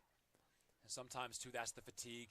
Michael Sear, who's got fresh legs, came on at the start of extra time, turning Baird around a couple of times. He has him on the ground, but Baird able to make it work. A smile from Sear, but look, in the end, Baird had it. And that's what matters. Mystics fans love it nonetheless. But Josh, too, what you were saying is sometimes those long direct balls are a symptom of the fatigue. As it sets in, it's harder to ask yourself to check into these gaps. Sometimes it's easier just to play that one long, hope for a second ball, knock that down. Maybe there's fatigue on the other side. And the drawback, of course. Oh, flick on Harvey on the turn. Hamo again with the foot in the right spot. And again, once again, we can see they're looking for that direct ball. And the Mystics, they're still in transition. They aren't even in position to try to win it. Jordan, a good job on the tackle there. Looking forward. It's through the Whelan. It's him and McKinnon. McKinnon holding him up. Again, look at the tackle. First team all-conference selection. This time Bojang comes in a little too aggressive that time. You can see there that ball through to Whelan, what he was trying to do. He's trying to get his body in between the ball and McKinnon. A yellow there for Bojang. A sixth Mystic to go into the book. But at this point, as long as you don't get a second one, it doesn't matter. It doesn't carry over anything here. You're putting everything into this. And that's exactly it, right? Sometimes those tactical fouls, they're worth taking. It's a good ball across to McKinnon here. He'll likely look to change the angle and deliver. He does. A dangerous one. Hamo first to it, though. It drops to McCara. Or that's actually Hod. Dropped to Hod, and he couldn't get enough under it to really challenge Brocklehurst. We've entered the 15th minute here of this first half of extra time. Jordan, ball forward. Consolo Willix up for the task. Bojang under it to Gould in the middle.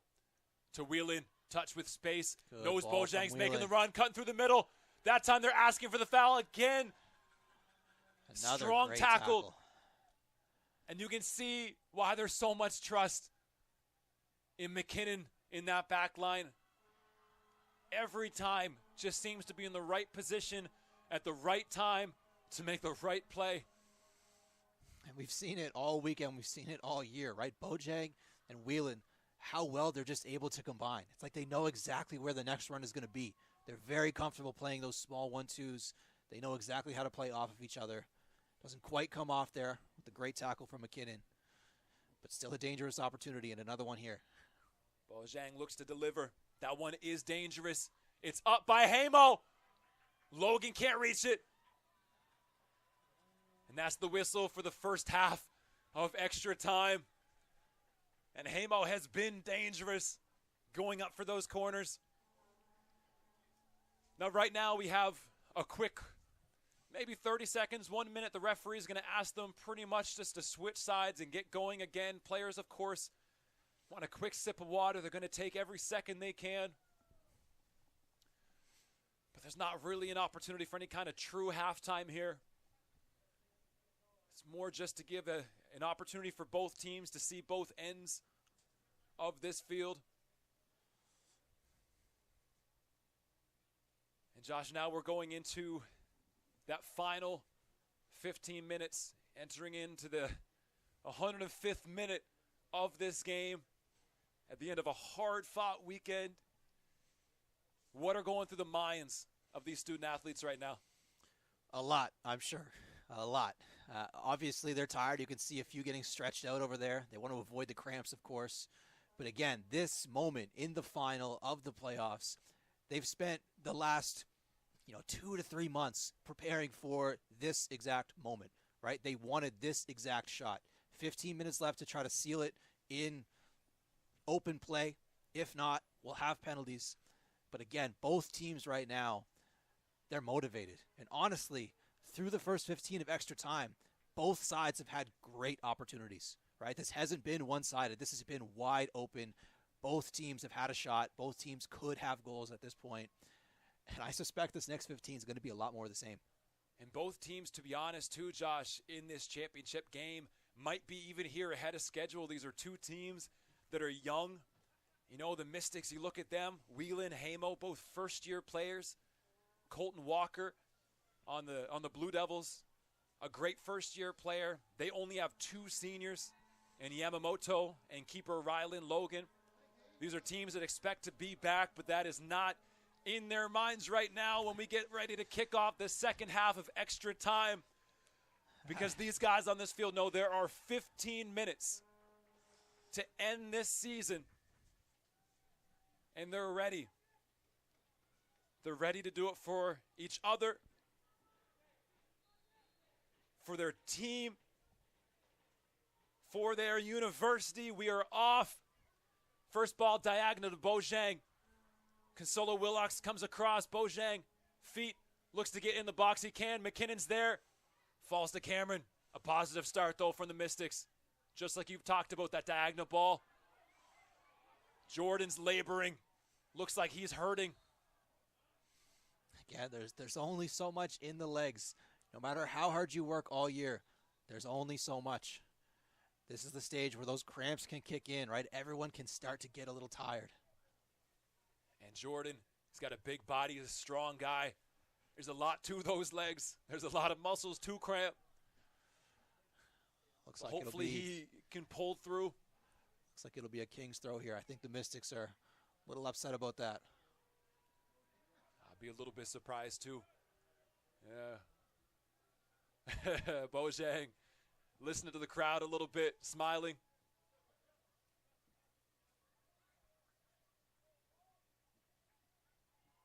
O'Connell swings, misses. Second try is good. Cameron, touch under pressure, gets it down to Zink. It's a dangerous area to look to create from. Can't. Could be a handball there. Asking for the handball. It does. Off the foot, off the hand of Sear. And Josh, this is a dangerous position. Absolutely. We talked earlier about how sometimes these set pieces can be a bit too close, where it's almost difficult to get it up and down. This feels like the perfect spot, right? Just enough space that if you do want to try to go up and over the wall, there is enough time for it to come back down. But you're also not so far out that this is, a 30, 40 yarder where it's tough to actually hit it on goal. This could be dangerous for the Mystics.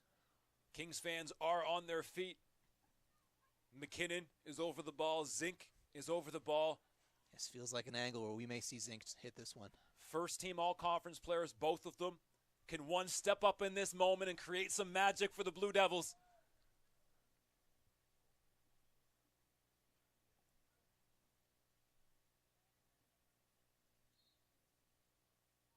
Will be Zink. He hits it. That one's always sailing a little too high. He went for power, and that power took it too far over the bar. Always the hardest part about those free kicks, Josh, like you said, is can you get it up, but can you get it down?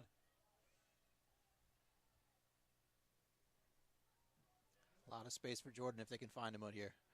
They can't. A good job by Kotaska cutting down that space. They are able to find Bojang, though, from Bryden. That one is a foul. That's Stuttered, who's come into the game. He's unhappy with the call. He's replaced Kerr. Bojang looks for the diagonal. That's Baird underneath of it. Gould. Baird again. Wheeling, closing space. McKinnon there as usual. Maxwell Hoare driving. Looking for that ball. It was close. Great idea. Seard made the cut. Wheeling now. Gould. Bryden looks to have it. That one is more field goal worthy for Captain Nick Bryden. Might have been better off taking a touch and kind of keeping that ball rotating. But he knows. You see the smile on his face that time. Makes up for it with the 50-50 there. Gould first to it. Good He's worked hard today. here. First to it again. Gets it out wide. This is the man that the Mystics want the ball at his feet. Bojang. Down the wing, cutting it inside, looking for Wheelan. We are seeing when that ball comes across to Bojang, he's been a bit more isolated lately, right? We're seeing Wheelan staying fairly central. You know, Jordan with his legs, as we can see, starting to go. Not always up there in support. Not to say Bojang hasn't still been able to do a ton with it, but I wonder if the Mystics may be able to bring one extra person across, see if they can't link up, find a way to combine it and get in behind. Bojang this time off of a Kings player in the corner.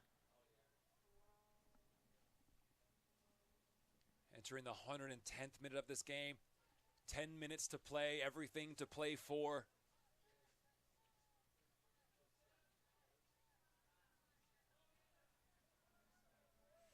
I think Bojang may have some cramps. He is feeling it.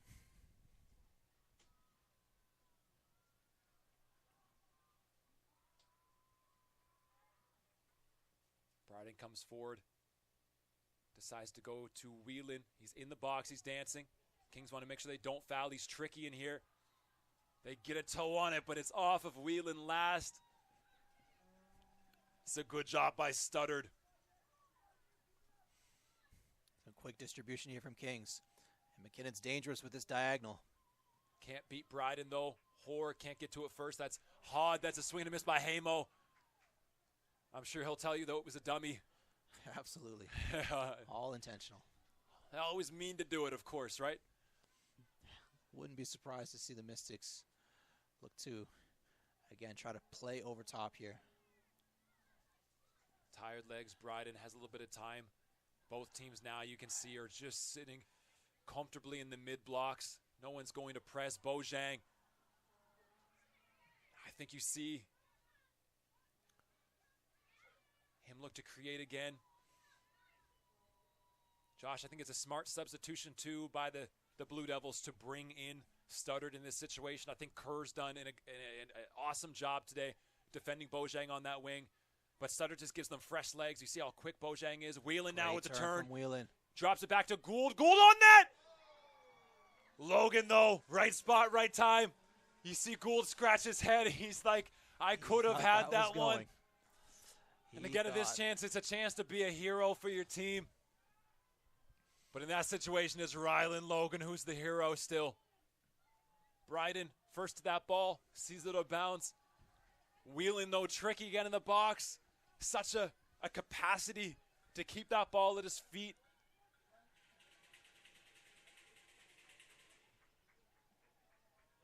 Both sets of supporters urging their teams. Give it everything you have left. Gould with the help defense. A little bit of a shot to the face there, too. Just going to shake that off. Stuttered, throws in. Bryden asking for the foul, doesn't get it. Does get it. And Bryden is feeling it a little bit here. He's put a shift in, hasn't he? Absolutely. Him and Hamo in that back two. Center back positions. What a season Nick Bryden's had as well. Bob Cole recipient for astounding sportsmanship, leadership on the field with the team, in his community. Captain, senior, in a position now to potentially win an ACAA championship title in his final game in ACAA play as a Mystic. Looking to write that story. Substitution here for the Blue Devils. It looks like Keenan Harvey is coming out. They're pushing McCara up high. Paris is coming in, flipping wins with Kotaska. We'll see if the Mystics do bring Jordan across at some point too. To this point, he's staying on this side with Paris. And at this stage as well, Grichuk's someone who's had a good game as well. So I wouldn't be surprised to see the Mystics, stay in the shape they're in. We know Jordan's on that yellow. It's a good point. Yeah, Grichuk's been real solid, good in the air, moving his feet. He's been sure. There hasn't been a lot of offense down his side. Stuttered, looking over top now. That one's going to go, though, to Brocklehurst.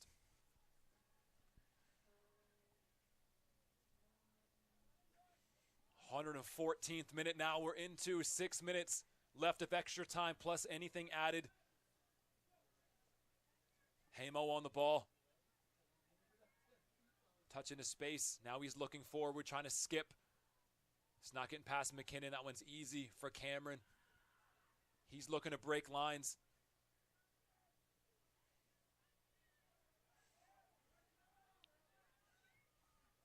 Hoare's distribution's been good today. That one, though, gets away from him. We've seen a couple times his ability to pick out that diagonal pass, pinpoint his teammate's foot. And again, as Whelan we talked about, good coming work there back from Whelan. to help out. Wins it off of Cameron. Still with it now, Aiden Whelan to Gould. A lot of space for Hoare here to step into. A good decision on the switch from the Mystics. And who's love the to ball see that Bojang now? attack quickly here. Stuttered, looking to defend. Bojang decides to have a hit. Stuttard's there, though. Could be Over the space foot here of for Gould. Zink in transition. That Well one gets done by away. Grichuk. Grichuk. Right place, right time. Stepping into space, O'Connell can't get their head of Cameron. Grichuk again. First to the ball. And who is it? It's Zink.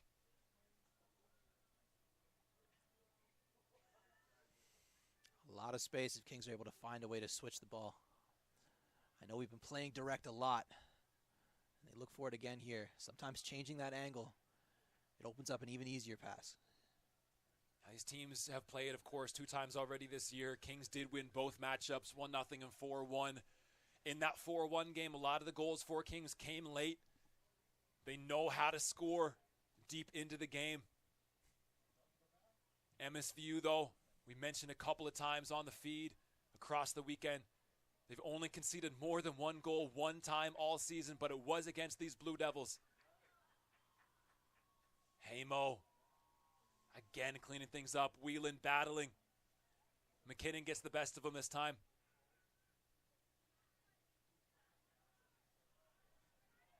Clearing lines. Of course, at this point, Josh, surely a goal either way would be the one to send their team to nationals. In all likelihood, yes. I mean, at this stage, 3.5 minutes left, maybe a minute of added time. Bryden under pressure there from McCara. A little panic. The tired legs for both sides here. It's a foul throw, I think it was. The fundamentals that time from Paris let him down. At this stage for the Mystics, again, there's tired legs.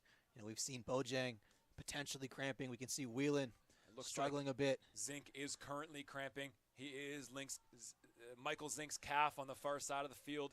Seized up. He's trying to stretch that out. And at this stage of the game, 3 minutes left in extra time. I don't think anyone's coming out.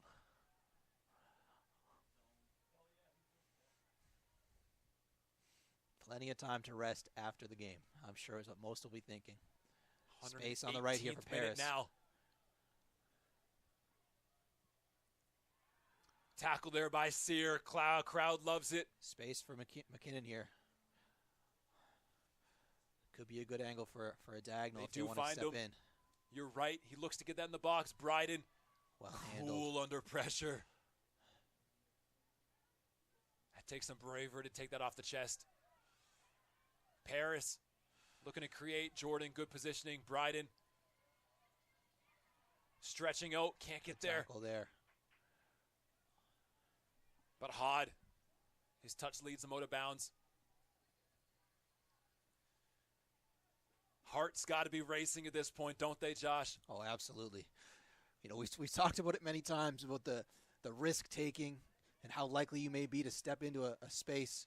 At this stage, nobody wants to be the one to make that mistake, right? Nobody wants to give up that pocket of space that leads to an opportunity. You know, we may see both sides start to slow it down a bit here. Kings, in the moment, of course, are going to look to pinch, knowing that the Mystics are fairly deep in their own half. But we may see, you know, this next minute and a half, a bit slower than the rest of the game. Yeah, and I know in my past, too, I've been guilty of that, especially playing in the defensive side.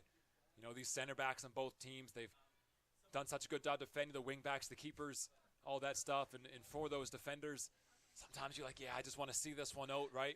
The attacker, on the other hand, they know how much pressure could be on them in penalties. The keepers begging their teams to end this one now. It's clever from Hoare, gets it to Bojang. Quick foot on the sideline, but again, stuttered. And you can see across the field, hands on hips, a lot of people stretching those calves, a lot of cramps. It's been an absolute fight for the last 2 hours. Bojang down now. Taking its toll for sure. Calling on trainers. He's feeling it. And again, at this stage, you know, 30 seconds left. They'll add on in a minute or so here as they need to. But I can't imagine too many changes coming from either side, if any at all. You know, penalties seem to very much be on the cards here. You'll definitely want, you know, your best takers on the field. And as Bojang's getting some attention here, if you're listening in and aren't sure the rules of how a shootout works, we'll talk a bit more about that if we happen to go to it. But the thing that's important right now is the only players allowed to shoot are the ones on the field. So unless we see any substitutions from either coaches to come into the game, that does mean anybody on the field right now, if this game does end with a final whistle, that it will be these players available to take. It looks like there may be a change getting ready for the Mystics. Potentially. I'm sure Bojang would love to stay on. We'll keep you updated if one does come in. Bojang's asking to come back in the game. Referee says yes. Mystics now in the corner. Trying to draw a corner. They can't. Jordan, though, gets a ball in the box. Whelan's there. McKinnon's up. Mystics fans want a foul. They want a handball. Wheeling asking for, he's got to be careful. He's on a yellow.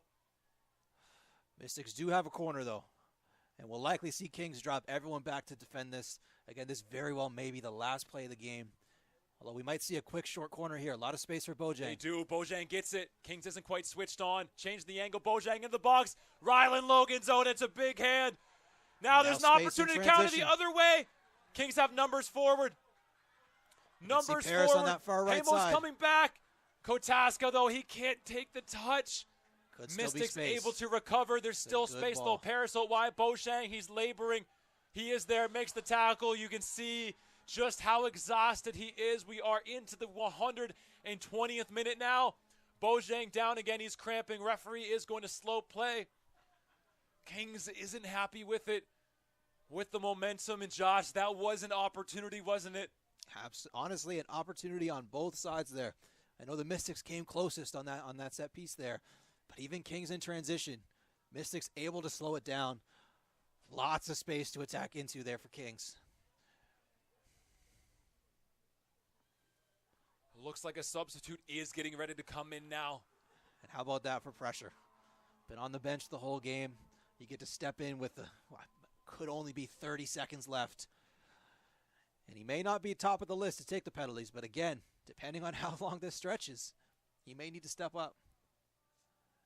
And a shout out to Bojang for the game he's played today. Tough seeing him come off, means he won't be able to take a shot in the shootout if he was planning to. I believe that's number 18. Freshman Logan Gervais coming into the game for the Mystics. Shaking his head, he's getting ready. Mystics now just don't want to foul. They have to be careful here. They have to be careful. Paris back to Zink. Looks for it on goal. Brocklehurst is down. He has it. A lot of opportunities there. Could have been a foul at some point in there. Mystics do a good job to keep their feet out of the way. You have to imagine this may be the last kick of the game here. Brocklehurst goes long with it. That's Sear. Quick feet on the sideline there. Driving at the defensive Kings. Jonah Cameron up for the task. Referee gets in the way. It will be a drop ball for Kings.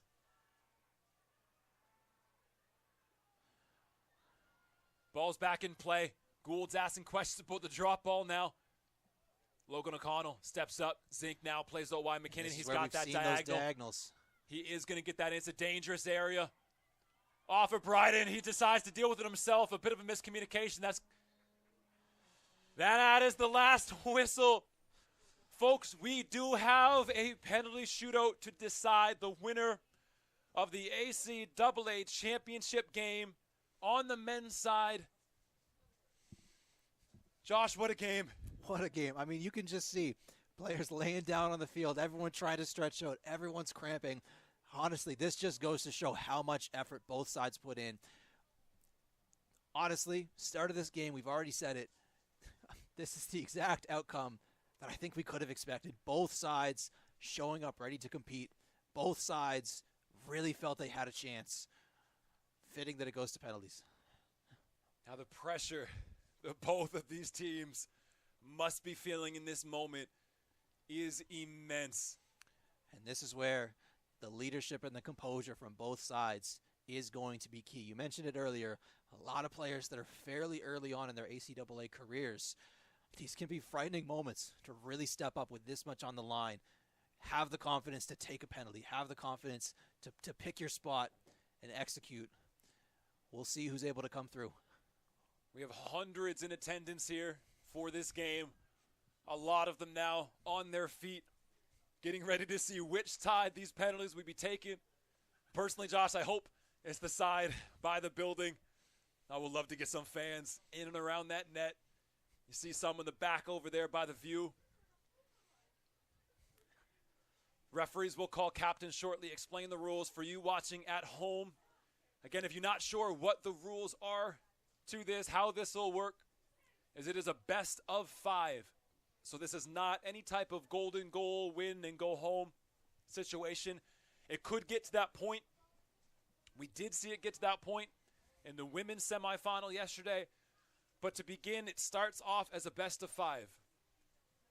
And so from there, we'll keep you updated on what the score back and forth is, where that leaves us as each shooter steps up to take their opportunity. But going into this, Josh, we know Rylan Logan is a fifth-year keeper for Kings. Brocklehurst is just a first-year freshman. So there's a bit more experience on the side of the Blue Devils. But sometimes, too, when you come into a game with not that much experience, just the pure adrenaline of being in this situation, sometimes that can help motivate you to make those saves, too. Absolutely, absolutely. And it's always said, once a game does reach penalties, as we're at now, the pressure's off for the goalkeepers, right? They're not expected to make a single save. It's definitely in favor of the takers at this stage. So anything that these goalkeepers are able to pull off, it's house money, right? So I think Kings is definitely going to feel pretty good about who they have between the sticks. Like you said, Rylan Logan, captain, senior. He's been here. He's done that. He's also incredibly tall, probably the tallest one out there on the field. Lots of reach. Whenever he does pick a spot on some of these penalties, I'm very confident he'd be able to get there.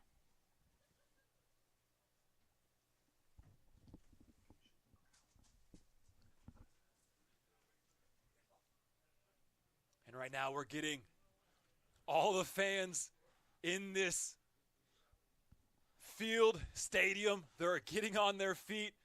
Like I said, there's hundreds and hundreds of people here to support these two programs. And now we see the teams coming out onto the field. The MSVU Mystics, the University of King's College Blue Devils. This is ACAA championship action. Penalty shootout to decide who not only lifts this trophy today, but who, Josh, gets the opportunity to represent this conference at the national competition in Windsor, Ontario in early November. It looks like Michael Zink is the first shooter, which means Kings does get to shoot first. Josh, how do you feel that impacts the flow of this shootout? It's always a tough call. There's arguments to make on either side, right? The benefits of shooting second, you know what you need to do. You know if you need to score. You know if you need to make a save, right? The trick, of course, is that's not easy to do. Sometimes that's extra pressure. And Zink, too, has already taken a shot today on Brocklehurst. He scored that penalty in the first half. Let's see if he goes the same direction, if he changes. Zink goes the opposite way. He makes no mistake. Puts the Blue Devils up 1-0 in this shootout. That's a mind game sometimes, Josh, when you've already taken a PK in the same game. Absolutely. And now we have Nick Bryden, captain of the MSVU Mystics. He took their penalty in their semifinal game yesterday, made no mistake. We'll see if he can bury his.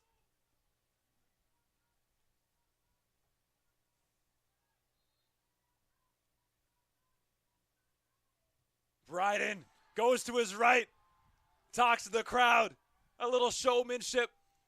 Rylan Logan thought he might be going the other way. Guess it's wrong. Tied at 1 through the first 2 shots. Up next, Jonah Cameron. We talked about how he plays the 6 now, but Jonah Cameron used to be a more offensive player, plays in attacking roles before. He can find the back of the net. Got ahead of himself.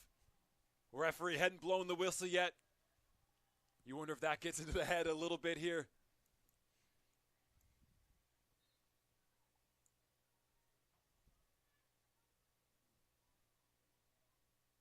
Brocklehurst goes the other way. Jonah Cameron makes no mistake. 3 solid penalties so far, Josh. Absolutely. Absolutely. All 3. They picked their spot. They delivered. 5th-year senior, Maxwell Hoare, against 5th-year senior, Rylan Logan. Hoare finds the spot he wants to place that ball.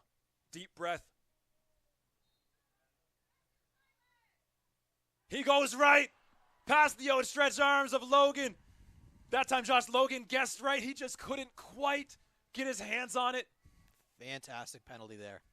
Again, we talk about picking your spot. Personally, I love when there's some pace on the ball as well, right? You put some pace on that. Logan guesses right, still can't quite make the save. Now this is center back Consolo Willix.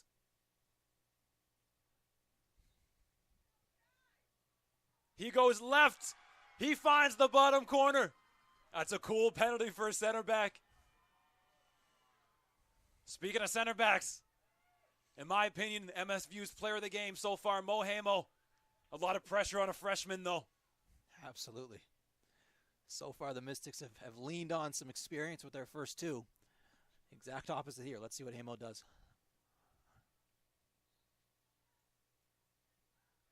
He decides to go high, and that one is crossbarred down. It does not cross the line.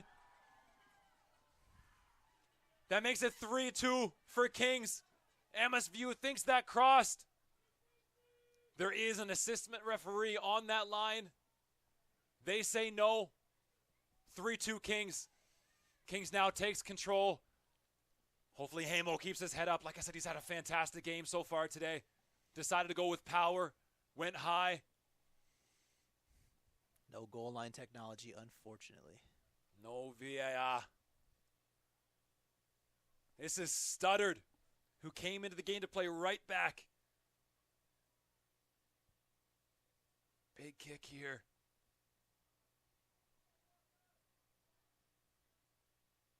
Goes left. He buries it. He buries it. He's talking to them behind the net.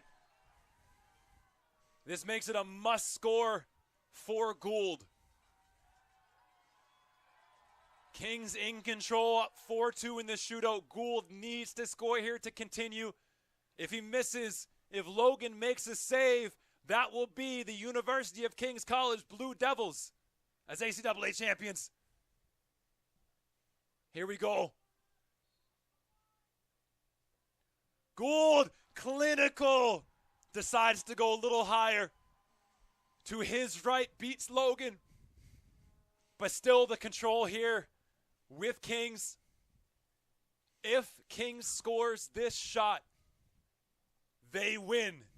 And would you look at that? It's keeper. It's fifth-year senior Rylan Logan stepping up to take this opportunity. We told you he scored in his last game, last home game, now with a chance to send his team to Windsor, Ontario. Rylan Logan finishes it for the Blue Devils. They win.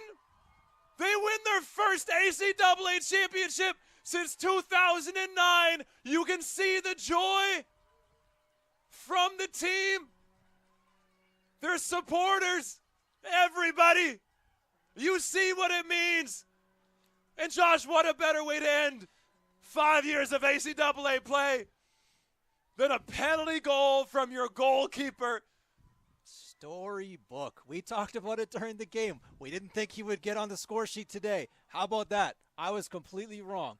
Fantastic penalty, great finish. How about that? Fifth-year captain, senior. What a way to end it. What a game. To the MSVU Mystics, congratulations for the season that you had. A huge win yesterday against the Tommies. Played fantastic today too. Defended well. Attacked when they needed to. And we said this is only Coach Florian's second year in charge of the program. He's turned the culture into what he wants to see. I believe they can and they will be back. But today is the University of Kings College's day. This is the Blue Devils' day. Congratulations to Coach Jamie McGinnis, to that entire program. Their women's team is going to nationals. The men's team is going to nationals. It's a good day to be a Blue Devils fan. Blue Devils 6, Mystics 3. For Josh and I, thank you. We appreciate you tuning in. I believe we'll keep the stream here for the medal announcements. But for us on the commentary, that's it. We appreciate it spending time with you this weekend. Enjoy the scenes, the audio of the background noise of the win here. But for us, we're signing off. Have a great rest of your day.